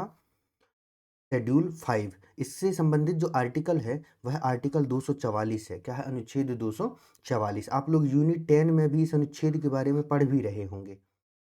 ठीक है, तो administration and control of schedule areas and tribes, अनुसूचित क्षेत्रों और जनजातीय क्षेत्रों का जो है प्रशासन से संबंधित है, अनुसूची 5। ठीक है, फिर नेक्स्ट जो अनुसूची है वह है शेड्यूल 6 नंबर का। ठीक है, छठवीं अनुसूची। छठवीं अनुसूची संबंधित है tribal areas administration in Assam, Meghalaya, Tripura, Mizoram. क्या है? असम, मेघालय, त्रिपुरा, मिजोरम। इसके लिए शॉर्ट फॉर्म में कई बार बोल दिया जाता है AMTM। क्या कह दिया जाता है? AMTM, असम, मेघालय, त्रिपुरा, मिजोरम। ठीक है, तो असम, मेघालय, त्रिपुरा, मिजोरम में जनजातीय क्षेत्रों का प्रशासन। ठीक है, असम, मेघालय, त्रिपुरा, मिजोरम, ये 4 राज्यों में जो जनजातीय क्षेत्रों के प्रशासन के संबंध में प्रावधान छठी अनुसूची में किए गए हैं। और ये 4 राज्य कैसे याद रखेंगे कि देखिए, असम और मेघालय ये एक दूसरे से जुड़े हुए हैं। मतलब सीधी सी बात ये है कि आपको ये याद रखना है कि एक तो ये चारों राज्य जो एक दूसरे से सीमा साझा करते हैं, असम, मेघालय, ऐसे याद कर लेना, असम, मेघालय। ठीक है, और फिर इस साइड में आ जाना नीचे की तरफ। ठीक है, क्योंकि दिमाग कई बार मणिपुर के साथ कंफ्यूज होता है, मिजोरम और मणिपुर में कंफ्यूज हो जाता है। मैं भी एक बार अपने एग्जाम के टाइम में कंफ्यूज हो गया था। तो आपको याद कर लेना त्रिपुरा, मिजोरम, त्रिपुरा, मिजोरम, क्योंकि ये एक दूसरे से लगे हुए, मणिपुर ऊपर है, तो आपको त्रिपुरा और मिजोरम। ठीक है, AMTM। तो ये हो गया छठी अनुसूची। फिर है 7वीं अनुसूची, 7th शेड्यूल। तो 7th शेड्यूल संबंधित है the 3 list of union, state and concurrent. जो 3 सूचियां है ना, संघ सूची, राज्य सूची और संवर्ती सूची, अनुच्छेद 246 से संबंधित और 7वीं अनुसूची। 7वीं अनुसूची का जिक्र मैं आए दिन करता ही रहता हूँ अपनी क्लासेस में, क्योंकि यही भारत में संघवाद की नींव डालता है। क्या डालता है? संघवाद की नींव डालता है, क्योंकि यह जो केंद्र और राज्य के बीच में शक्तियों का बंटवारा करता है। क्या करता है? शक्तियों का बंटवारा करता है। ठीक है, कि किसको जो है किसके अंतर्गत, मतलब केंद्र की शक्तियां कहाँ तक विस्तारित है, मतलब किन किन विषयों में कानून केंद्र बना सकता है। जैसे केंद्र सूची में से या संघ सूची में रखा गया है विदेश संबंध, तो विदेश संबंध के संबंध में कानून कौन बनाएगा? केंद्र सरकार के द्वारा बनाया जाएगा।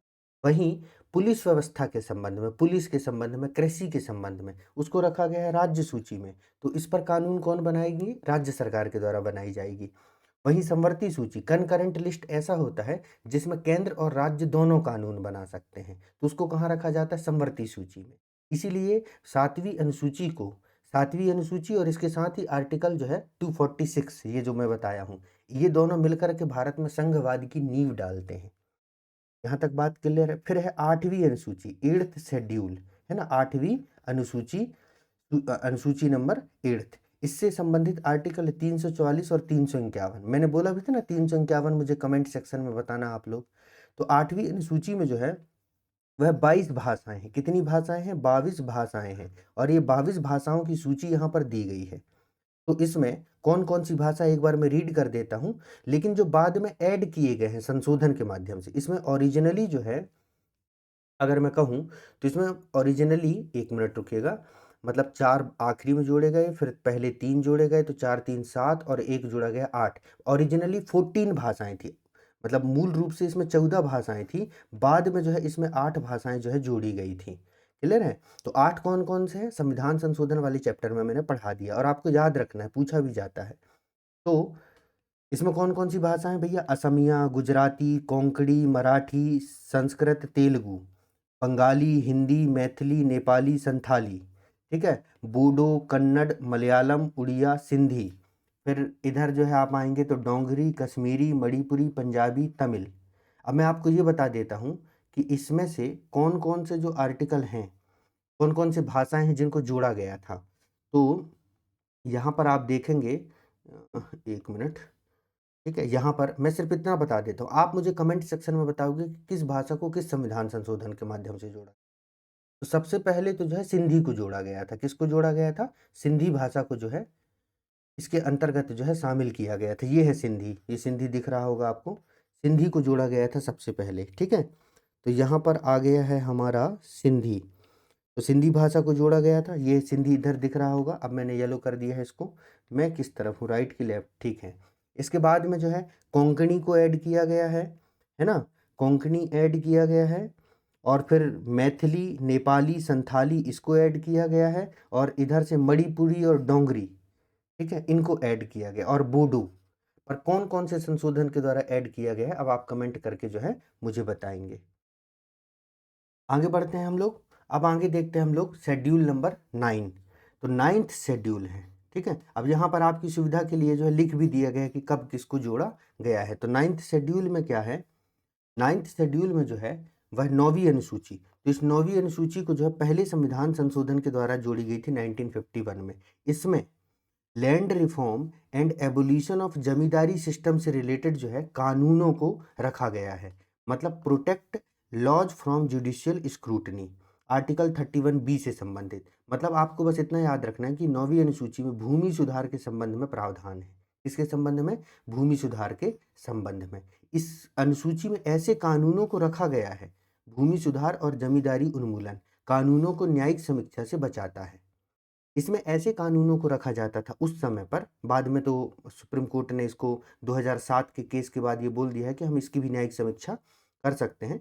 तो बस आप इतना समझ लीजिए कि ये जो है ना एक शैडो जोन है। कैसा जोन है? Shadow zone. पहले क्या होता था कि अगर सरकार किसी कानून को इसमें इस अनुसूची के अंदर रख देती थी, तो उसकी सुप्रीम कोर्ट जो है न्यायिक समीक्षा नहीं कर सकता था, जुडिशियल रिव्यू नहीं कर सकता था। तो क्या होता था कि अब वो कानून मूल अधिकार का उल्लंघन करे तो, ना करे तो सुप्रीम कोर्ट उसकी जो है स्क्रूटनी ही नहीं कर सकता, रिव्यू ही नहीं कर सकता, देख ही नहीं सकता उस कानून को। तो इस तरीके से न्यायपालिका से या सुप्रीम कोर्ट से जो है या जुडिशरी से कानून को बचा लिया जाता था। क्लियर है बात? तो ये 9वीं अनुसूची। फिर है 10वीं अनुसूची, 10th शेड्यूल, 10वीं अनुसूची। इसको दल बदल भी कहा जाता है। ये 52वें संविधान संशोधन 1985 के द्वारा जोड़ा गया था, राजीव गांधी की सरकार के द्वारा। एंटी डिफेक्शन लॉ भी इसे कहा जाता है, ठीक है, दल बदल अनुसूची कह दिया जाता है।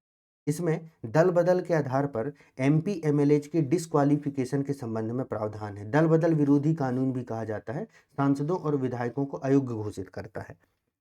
ठीक है, तो दल बदल क्या है ये भी मैं एक्सप्लेन कर चुका हूँ। आर्टिकल 102 और आर्टिकल 191 से संबंधित है। ये आर्टिकल भी इंपॉर्टेंट है, आपको याद रखना है। आर्टिकल 102 जो है वह सांसदों के, एमपीज के, जो मेंबर ऑफ पार्लियामेंट हैं, उनकी अयोग्यता से संबंधित है। और आर्टिकल 191 जो है वह एमएलएज, विधायकों की अयोग्यता से संबंधित है। फिर है 11वीं अनुसूची, वेरी मच इंपॉर्टेंट। तो 11वीं अनुसूची को ऐड किया गया था 73rd कॉन्स्टिट्यूशनल अमेंडमेंट एक्ट 1992 के थ्रू, 11वीं अनुसूची। और इसमें जो है वह पंचायती राज के संबंध में प्रावधान है, पंचायतों के संबंध में। और यहाँ पर जो है पंचायतों को 29 विषय दिए गए हैं। कितने विषय दिए गए हैं? 29 विषय दिए गए हैं। और जो एक आर्टिकल मैंने आपको पढ़ाया, आर्टिकल 243 जी, अनुच्छेद 243 जी जो है, आर्टिकल 243 जी पावर, जिसमें मैंने बताया था ना कि पंचायत को आप लोग जूनियर जी समझ लेना, और जूनियर जी की पावर जो है, पावर, वो तो 29 विषयों में पंचायतों की शक्ति निहित है। मतलब पंचायतों को 29 विषय दिए गए हैं। फिर आता है 12वीं अनुसूची, जिसे ऐड किया गया है 74th अमेंडमेंट के थ्रू 1992 में ही। और ये म्युनिसिपैलिटी, नगर पालिकाओं के संबंध में प्रावधान करता है। और 12वीं अनुसूची में नगर पालिकाओं को 18 विषय दिए गए हैं। कितने विषय? 18 विषय। तो आपको ये याद रखना है, क्योंकि पीएससी में ये प्रश्न पूछा जा चुका है कि 11वीं अनुसूची में पंचायतों को कितने विषय दिए गए हैं? तो 29 विषय दिए गए हैं। 29 विषय जिन पर पंचायतों का अधिकार होता है, ठीक है, जिस पर पंचायतें जो है अपने लिए जो है रूल्स रेगुलेशंस बना सकती हैं, वहां से अर्निंग कर सकती हैं, कर अधिरोपित कर सकती हैं, तमाम चीजें। और वैसे ही नगर पालिकाओं को 18 विषय दिए गए हैं। और ये इससे संबंधित है आर्टिकल 243 डब्ल्यू। तो मैंने आपको एक साथ पढ़ाया भी है कि भाई इसको याद रखने के लिए आप ऐसे याद रखोगे, आर्टिकल 243 जी डब्ल्यू। तो जी डब्ल्यू से आप याद रखोगे कि जी पंचायत की शक्ति से संबंधित है, और डब्ल्यू जो है वह म्युनिसिपैलिटी की शक्ति से संबंधित है। ठीक है, तो ये सारी अनुसूचियां भी हमने डिस्कस कर ली, और साथ में हमने ये भी देख लिया कि किसको किस संविधान संशोधन के माध्यम से ऐड किया गया है। ठीक है, तो अगर क्लास आपको अच्छी लग रही हो तो कृपया चैनल को जो है आप लाइक कर देना, सब्सक्राइब कर लेना, और अपने कुछ फ्रेंड्स के साथ शेयर भी कर लेना कि भाई यूट्यूब में ये भी एक क्लासेस है जहाँ पर हमें पॉलिटी, हिस्ट्री से रिलेटेड जो है वीडियो मिलेंगे। और अभी मेंस के टाइम में ये चैनल बहुत हेल्प करेगा आपकी, है ना। मैं इस बात की मतलब मेरी पूरी कोशिश रहेगी कि जो भी मैंने सीखा है, मतलब वो आप तक पहुँचाऊँ इस चैनल के माध्यम से।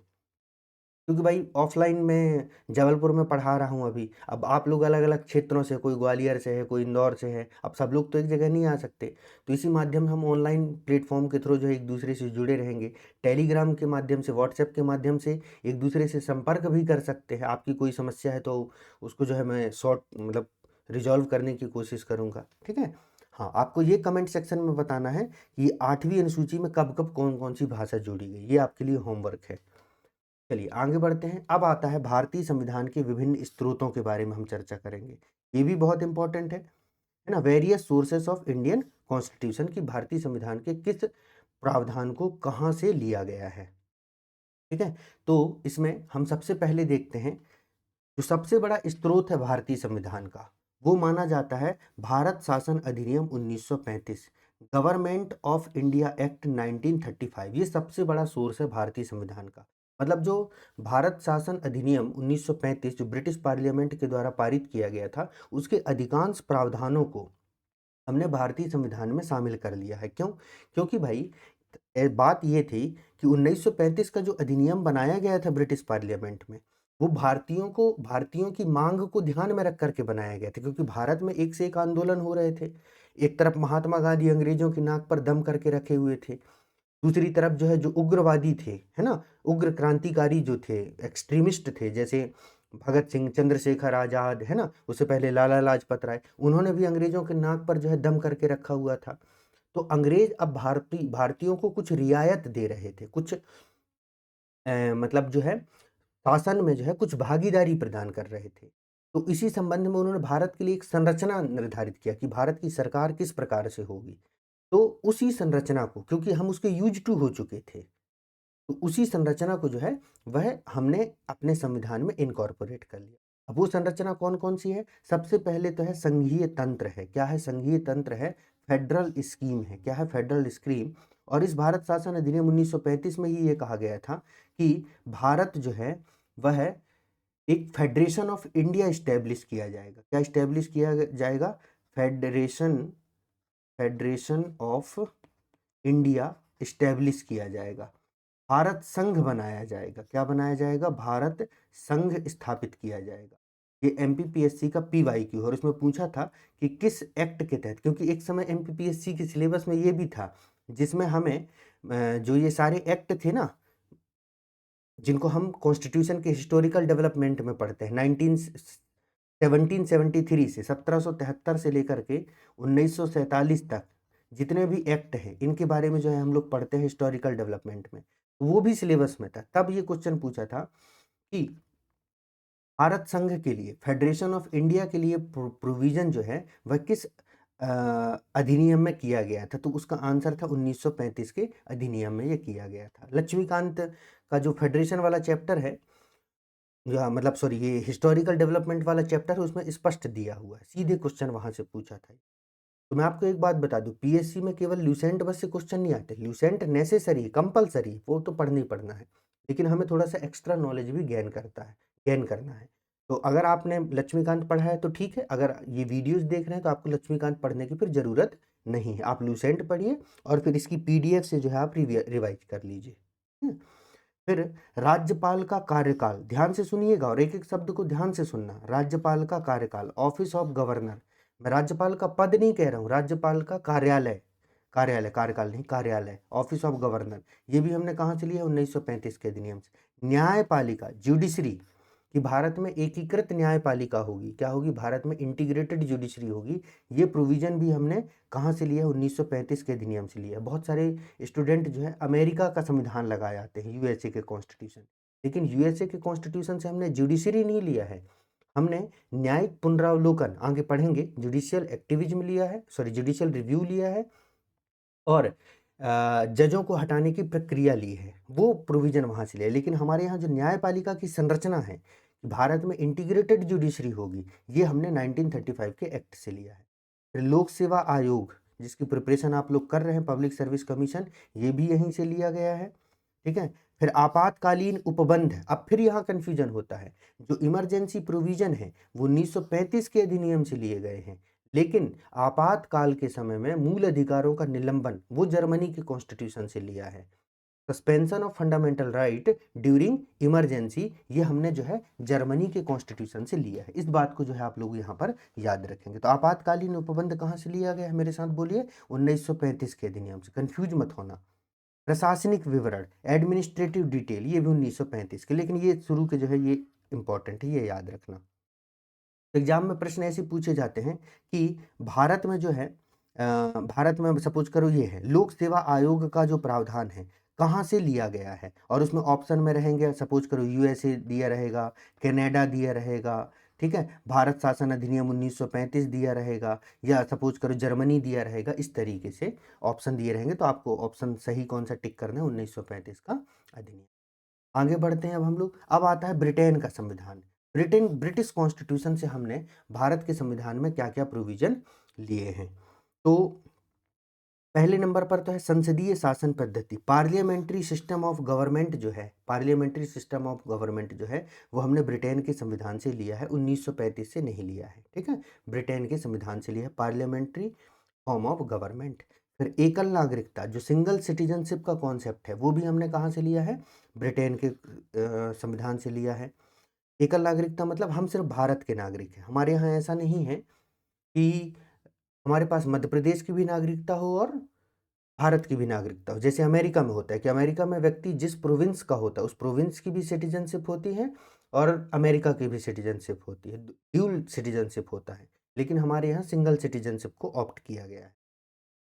फिर है संसदीय विशेषाधिकार, पार्लियामेंट्री प्रिविलेजेज, क्या है, पार्लियामेंट्री प्रिविलेजेज, संसदीय विशेषाधिकार, जिसमें सांसदों विधायकों को कुछ विशेष अधिकार दिए गए हैं, वो पार्लियामेंट्री प्रिविलेजेस भी जो है हमने कहाँ से लिया है, ब्रिटेन के संविधान से लिया है। अनुच्छेद 105 में इसके संबंध में प्रावधान किए गए हैं। फिर है विधायी प्रक्रिया, लेजिस्लेटिव प्रोसीजर, कि हमारे यहाँ कानून कैसे बनाए जाएंगे। एक मिनट दीजिएगा।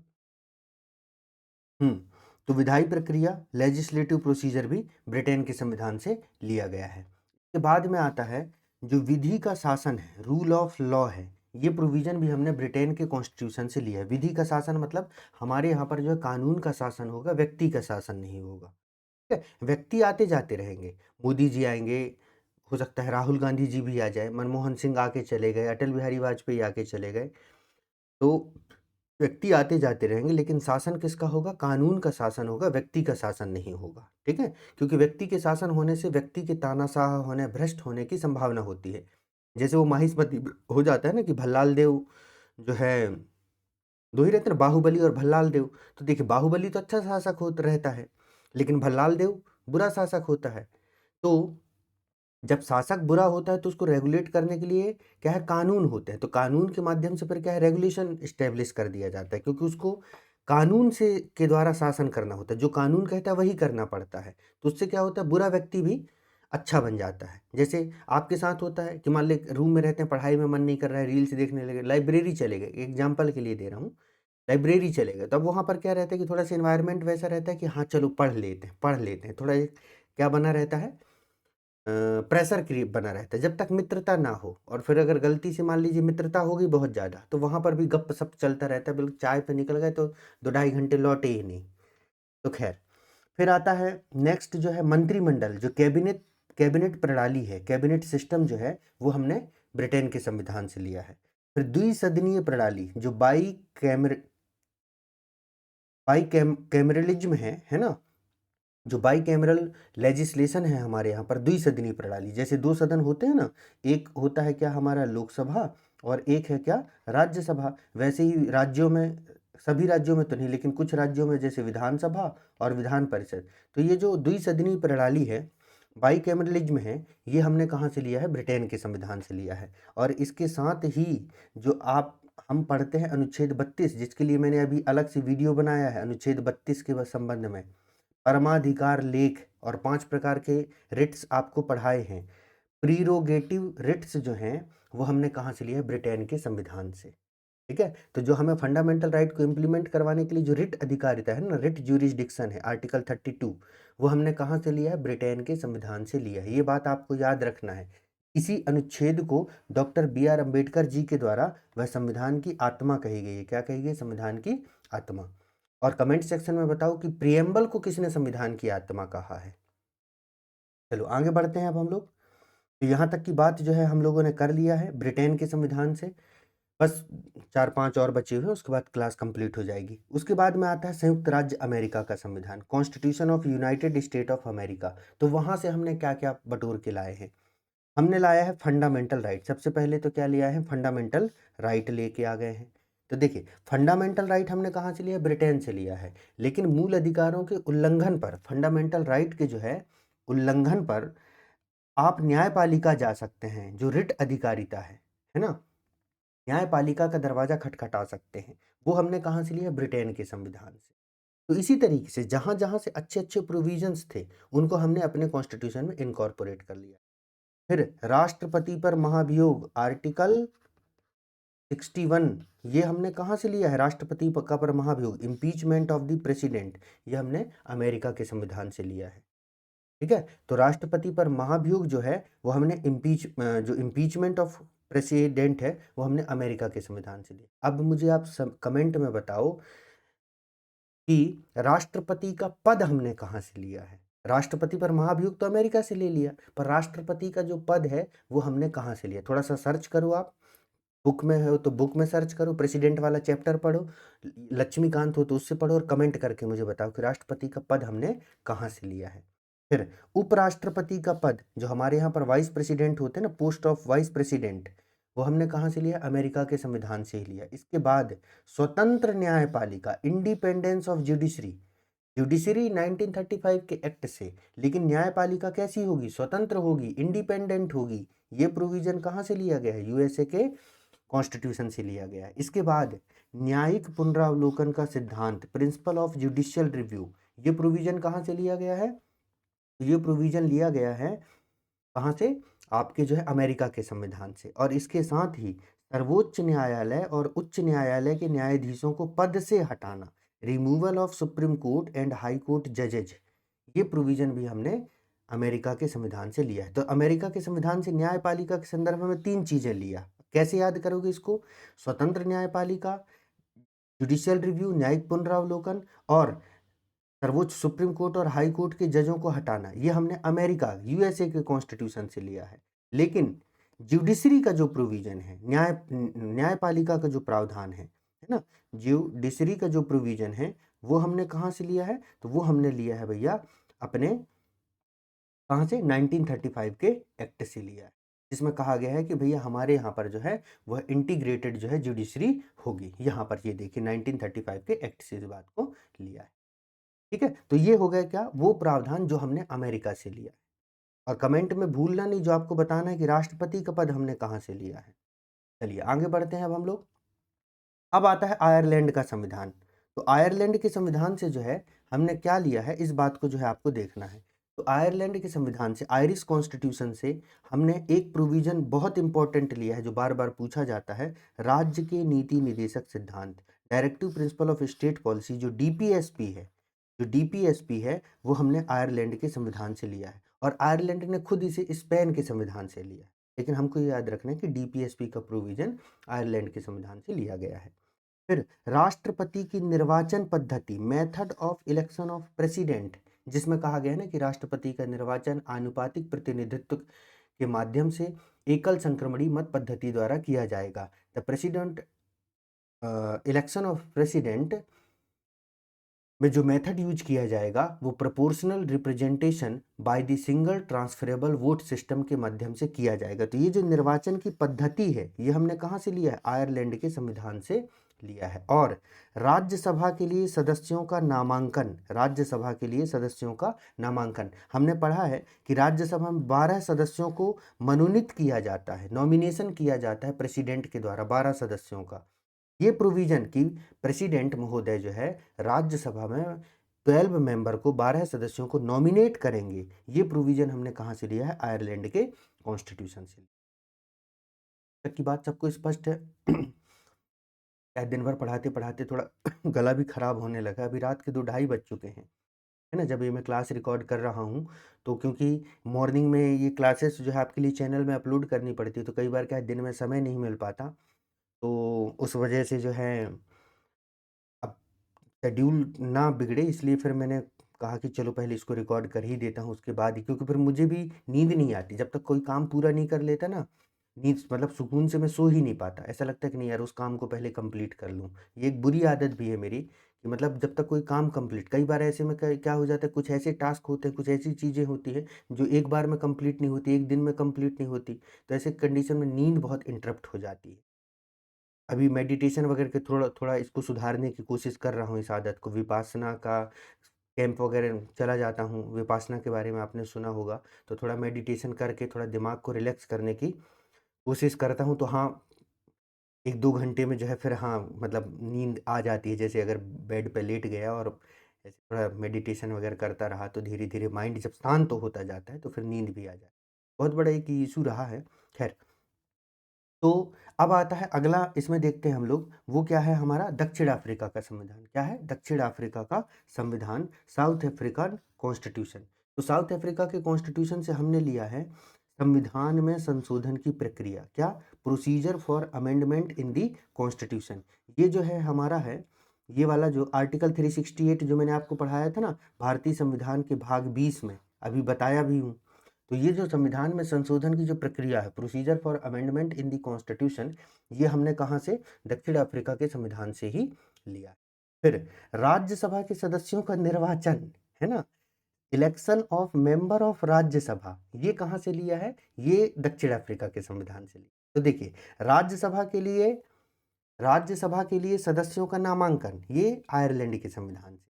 लेकिन राज्यसभा के लिए सदस्यों का निर्वाचन, कि सदस्यों का निर्वाचन किस प्रकार से किया जाएगा, ये कहाँ से लिया है? दक्षिण अफ्रीका के संविधान से। मतलब सीधी सी बात ये है कि हमारे देश के जो संविधान निर्माताओं को जहाँ का प्रोविजन अच्छा लगा कि ये भारत में सूट कर जाएगा, वहाँ से हमने वो चीज़ें उठा ली हैं। जैसे आप मार्केट में शॉपिंग करने जाते हैं ना, तो जैसे किसी मॉल में जाते हैं, तो जिस जिस सेगमेंट से आपको जो जो सामान लेना होता है अपने ज़रूरत की, वो चीज़ें आप उठा लेते हैं। उसी तरीके की यहाँ पर भी है। तो इसीलिए कई बार इंडियन कॉन्स्टिट्यूशन को क्रिटिसाइज़ भी कर दिया जाता है कि भारत का संविधान उधार का थैला है, पर ऐसा नहीं है। जब मेंस पढ़ाऊँगा तो मैं आपको बताऊँगा कि भारतीय संविधान को उधार का थैला कहना जो है सही नहीं है। अब आता है भैया ऑस्ट्रेलिया का संविधान। कहाँ का संविधान? ऑस्ट्रेलिया का संविधान, ऑस्ट्रेलियन कॉन्स्टिट्यूशन। ऑस्ट्रेलियन कॉन्स्टिट्यूशन से पहली सबसे इम्पोर्टेंट चीज़, जो हमारे भारतीय संविधान की प्रस्तावना की भाषा, वो हमने कहाँ से लिया है? Language of the preamble of the constitution, वो हमने कहाँ से लिया है? ऑस्ट्रेलिया के कॉन्स्टिट्यूशन से लिया है। और भारतीय संविधान की प्रस्तावना का विचार, आइडिया ऑफ प्रिएम्बल, हमने कहाँ से लिया है? वो मुझे आप कमेंट में बताओगे, क्योंकि जब प्रिएम्बल पढ़ाया हूँ तो बताया हूँ, बार-बार बताया हूँ। तो प्रस्तावना की भाषा तो हमने कहाँ से लिया है भैया? ऑस्ट्रेलिया के कॉन्स्टिट्यूशन से। विचार कहाँ से लिया है? कमेंट में बताओ। फिर आता है समवर्ती सूची का प्रावधान। अभी 7th शेड्यूल पढ़ाया हूँ, उसमें बताया हूँ कनकरेंट लिस्ट के बारे में। तो समवर्ती सूची का प्रावधान, प्रोविजन ऑफ कनकरेंट लिस्ट भी, ये हमने ऑस्ट्रेलिया के संविधान से लिया है। इसके साथ ही व्यापार, वाणिज्य और समागम की स्वतंत्रता, freedom of trade, commerce and intercourse, अभी मैं थोड़ी देर पहले आपको भाग 12 बताया हूँ, भाग 12, जिसमें आपको बताया हूँ ना, freedom of trade, commerce and intercourse, centre state relation से रिलेटेड, ये प्रावधान भी हमने ऑस्ट्रेलिया के संविधान से किया है। फिर आता है शक्तियों का विभाजन, डिवीजन ऑफ पावर, ये भी ऑस्ट्रेलिया के संविधान से। केंद्र एवं राज्यों के बीच संबंध, सेंटर स्टेट रिलेशन, ये पूरा जो है हमने ऑस्ट्रेलिया के संविधान से लिया है कि भारत में केंद्र और राज्य के बीच में जो है किस प्रकार से संबंध होंगे, तो जो पूरा प्रावधान है वो ऑस्ट्रेलिया के संविधान से लिया गया है। और संसद के दोनों सदनों की संयुक्त बैठक, वेरी मच इंपॉर्टेंट, अनुच्छेद 108 संसद के दोनों सदनों की संयुक्त बैठक का जो प्रावधान है, joint sitting of the to houses, है ना, ये प्रोविजन भी हमने ऑस्ट्रेलिया के संविधान से लिया है। ये आपको याद रखना है, ठीक है दोस्तों। तो ऑस्ट्रेलिया के संविधान से हमने इंपॉर्टेंट चीज़ें क्या ली? एक तो हमने लिया संविधान की प्रस्तावना, फिर समवर्ती सूची का प्रावधान, फिर शक्तियों का विभाजन, केंद्र राज्य के बीच में संबंध, और मोस्ट इम्पॉर्टेंट है वो है दोनों सदनों की संयुक्त बैठक, जॉइंट सिटिंग के संबंध में जो प्रावधान है वो हमने ऑस्ट्रेलिया के संविधान से लिया हुआ। आगे बढ़ते हैं अब हम लोग। आगे आता है कनाडा का संविधान, अगेन मोस्ट इम्पॉर्टेंट, यहाँ से भी हमने बहुत कुछ लिया है। तो भारत में जो यूनिटरी फीचर हैं, ज़्यादातर जो एकात्मक लक्षण हैं, वो हमने कनाडा के संविधान से लिया है। और भारत में जो संघात्मक लक्षण हैं, जो संघीय लक्षण हैं, है ना? संघीय लक्षण, उनमें से कुछ चीज़ें, पूरा तो नहीं, कुछ संघीय लक्षण हमने ऑस्ट्रेलिया के संविधान से लिया है। तो जब हम संघवाद में आपको पढ़ाऊँगा, है ना? लक्ष्मीकांत में एक चैप्टर ही है संघवाद के ऊपर, फेडरलिज्म के ऊपर, तो वहाँ पर मैं इसको एक्सप्लेन भी करूँगा। तो कनाडा के संविधान, कैनेडियन कॉन्स्टिट्यूशन से हमने क्या-क्या लिया है? तो कैनेडियन कॉन्स्टिट्यूशन से जो है, हमने एक महत्वपूर्ण चीज़ जो ली है, वो है आपका क्या?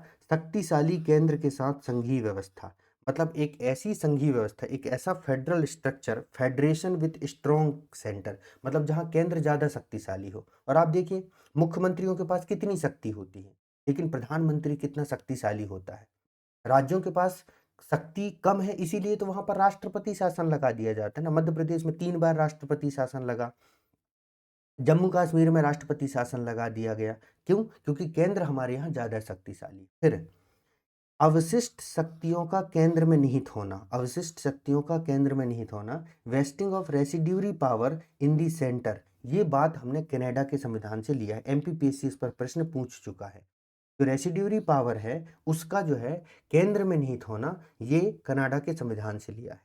वैसे जो संघीय संविधान होते हैं, फेडरल कॉन्स्टिट्यूशन होते हैं, वहाँ पर अवशिष्ट शक्तियाँ राज्यों में निहित होती है। लेकिन कनाडा में भी संघवाद के साथ एकात्मक लक्षण को मिलाया गया है, यूनिटरी फीचर को मिलाया गया। यूनिटरी फीचर कुछ नहीं है, शक्तियों का सेंट्रलाइजेशन, केंद्रीकरण, जहाँ पर केंद्र मजबूत होता है और राज्य कमजोर होते हैं।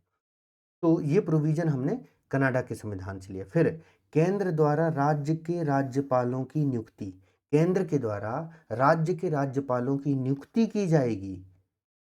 ये प्रोविजन भी कहाँ से लिया गया? कनाडा के संविधान से।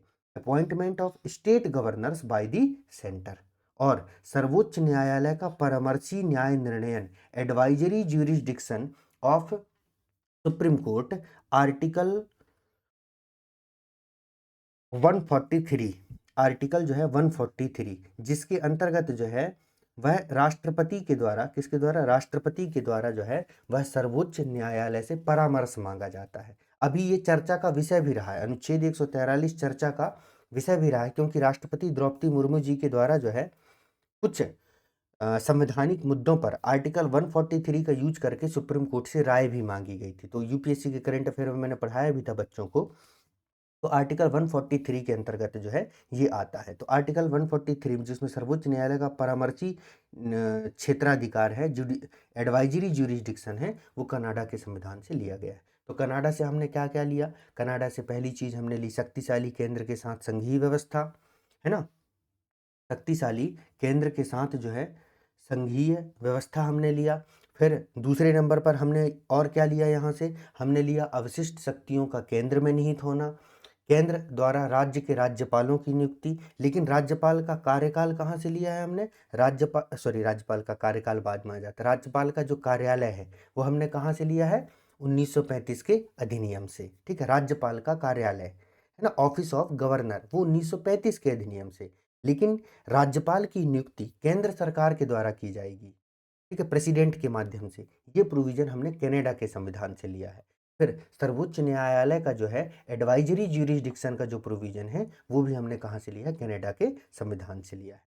अब आता है आपका जो है जर्मनी का संविधान, क्योंकि यहाँ पर बहुत सारे छात्र कंफ्यूज हो जाते हैं और गलत कराते हैं।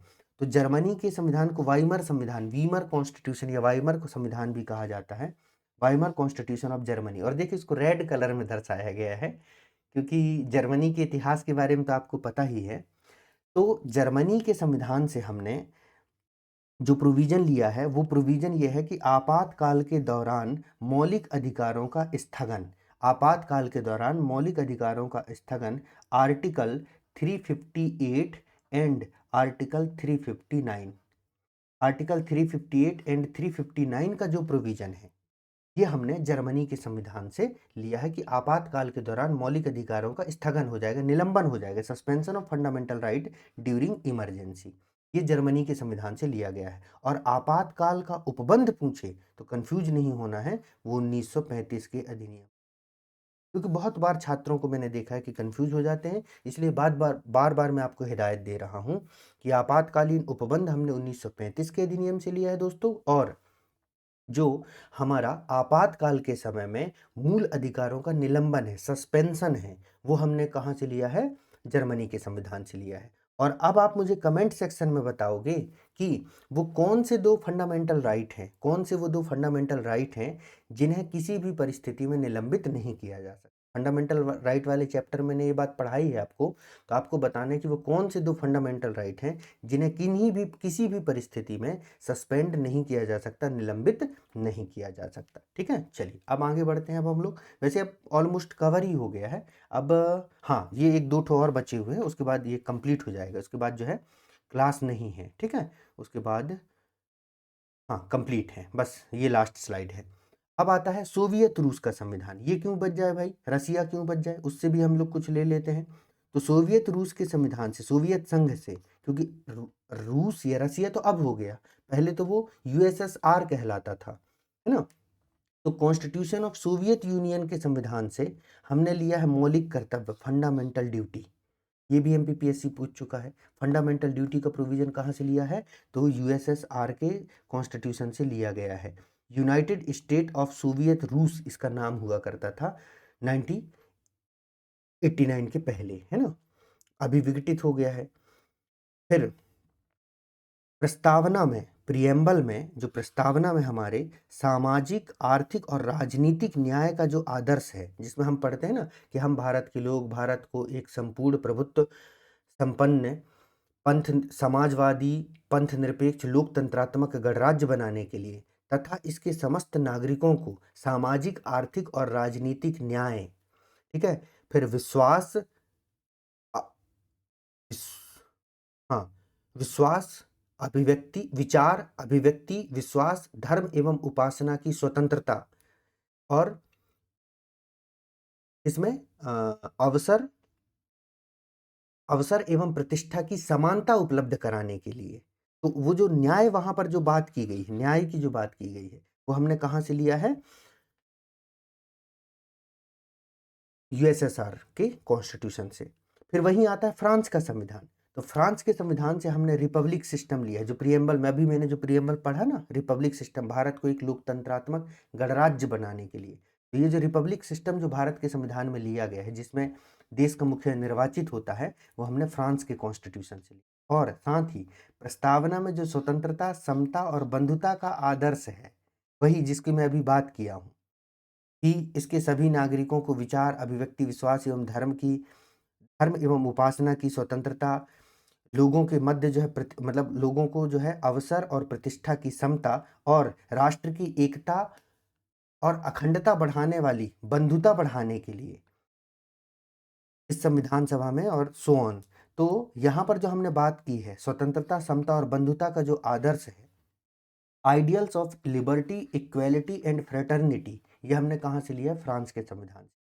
और सबसे अंत में आता है जापान का संविधान, जैपनीज कॉन्स्टिट्यूशन, जहां से एक प्रोसीजर लिया है, लेकिन बहुत इंपॉर्टेंट प्रोसीजर लिया है, विधि द्वारा स्थापित प्रक्रिया, प्रोसीजर एस्टेब्लिश्ड बाय लॉ। इस शब्द का प्रयोग जो है वह अनुच्छेद 21 में किया गया है, आर्टिकल 21 में किया गया है। और आर्टिकल 21 में कहा गया है कि किसी भी व्यक्ति को उसके प्राण एवं दैहिक स्वतंत्रता से विधि द्वारा स्थापित प्रक्रिया के अतिरिक्त वंचित नहीं किया जा सकता। मतलब बिना कानून के किसी व्यक्ति को बैकुंठपुर नहीं पहुंचाया जा सकता है या उसके व्यक्तिगत आज़ादी को नहीं छीनी जा सकती। तो ये विधि द्वारा स्थापित प्रक्रिया, प्रोसीजर एस्टेब्लिश्ड बाय लॉ, ये हमने कहाँ से लिया है, जापान के संविधान से लिया है। और जबकि कि जो रूल ऑफ लॉ है, क्या है, जो रूल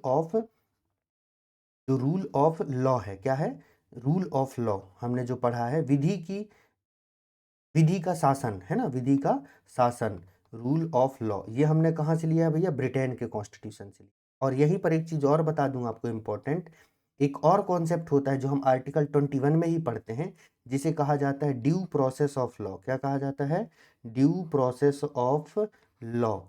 इसे कहा जाता है विधि की सम्यक प्रक्रिया। क्या कहा जाता है, विधि की सम्यक प्रक्रिया, विधि की सम्यक प्रक्रिया। तो ये जो विधि की सम्यक प्रक्रिया का प्रावधान है, ये हमने यूएसए के कॉन्स्टिट्यूशन से लिया है, आर्टिकल 21 की व्याख्या करते समय, फंडामेंटल राइट वाले चैप्टर में पढ़ा दिया हूं मैं आपको। तो इस तरीके से ये जितने भी प्रोविजन जो हमने दूसरे देशों के संविधान से लिया है, उस पर हमने डिस्कशन कर लिया है। अब एक ये आखिरी स्लाइड है, इसमें क्या किया गया है इसमें ये बताया गया है, इसको आप थोड़ा-सा देखिए तो आपको ये समझ में आएगा कि हमने किस देश के संविधान से कौन-सा पार्ट लिया है, पूरा पार्ट का पार्ट लिया है।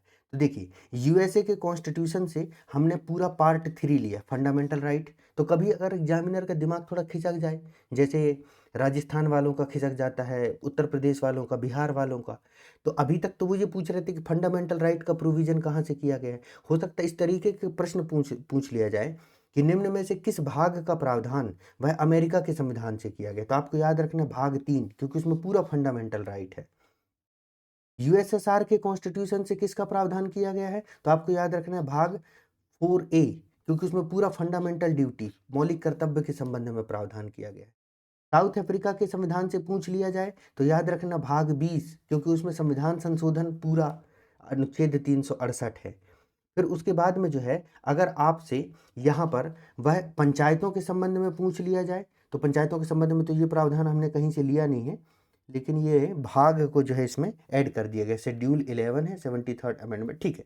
तो आपको बस इतना याद रखना है, इसको आप छोड़ दीजिए, है ना, ये एक्स्ट्रा चीज़ें ऐड हो गई तो छोड़िए। बस इतना याद रखना है कि यूएसए से हमने भाग 3 पूरा उठा लिया है, यूएसएसआर से हमने भाग 4A उठा लिया है, और साउथ अफ्रीका से जो है हमने पूरा का पूरा जो है वह भाग 20 उठा लिया है, ठीक है। तो इस तरीके से दोस्तों ये वाला जो पूरा टॉपिक है, इसको हमने जो है वह इस क्लास में जो है कंप्लीट कर लिया है। कि आई होप कि जो है आप लोगों को ये क्लासेस अच्छी लगी होंगी। वैसे मैंने बोला था कि हम इसको 1 घंटे में डिस्कस पूरा कंप्लीट कर लेंगे, पर वही है भाई, क्लास है, समझाते-समझाते कभी थोड़ा सा तो टाइम एक्सटेंड हो जाता है। तो पर मुझे ऐसा लगता है कि ये आपके टाइम का बेस्ट यूज ही रहा होगा। मतलब इस क्लास को अगर आप पूरा देखे हैं, यहाँ तक पहुँचे हैं, तो ये आपके टाइम का जो है वो बेस्ट यूज ही माना जाएगा, ठीक है। तो चलिए फिर मिलेंगे हम लोग नेक्स्ट सेशन में आपके साथ किसी नए टॉपिक के साथ, और नया टॉपिक क्या, मैं आपको अगले जो टॉपिक है उसमें भारतीय संविधान के महत्वपूर्ण अनुच्छेद पढ़ाने वाला हूँ, और फिर उसके बाद हम राष्ट्रपति, उपराष्ट्रपति, प्रधानमंत्री और इन सब के बारे में पढ़ने वाले हैं। और इसको भी बड़ी स्टाइल से पढ़ेंगे, मतलब बहुत यूनिक तरीके से पढ़ेंगे। हम राष्ट्रपति के साथ गवर्नर पढ़ेंगे, ठीक है, प्रधानमंत्री के साथ सीएम पढ़ेंगे, पार्लियामेंट के साथ स्टेट लेजिस्लेचर पढ़ेंगे, कंपैरेटिव पढ़ेंगे, ताकि एक साथ ही चीज़ें याद हो जाए। 1-1 घंटे की क्लास में जो हम इनको फटाफट कंप्लीट करते हुए चलेंगे, ठीक है। तो चाहे वो आप नए स्टूडेंट हो, चाहे आप सीनियर स्टूडेंट हैं, मतलब पहले से तैयारी कर रहे हैं, वो दोनों के लिए हेल्पफुल रहेगा। बस जो पुराने स्टूडेंट हैं, क्लास की थोड़ी स्पीड बढ़ा लिया करना, या जहाँ आपको लगे कि यार ये हमको पता है तो फॉरवर्ड कर लिया करना, ठीक है। फिर मिलेंगे नेक्स्ट सेशन में दोस्तों, तब तक के लिए आप सभी लोगों का बहुत बहुत धन्यवाद। जय हिंद।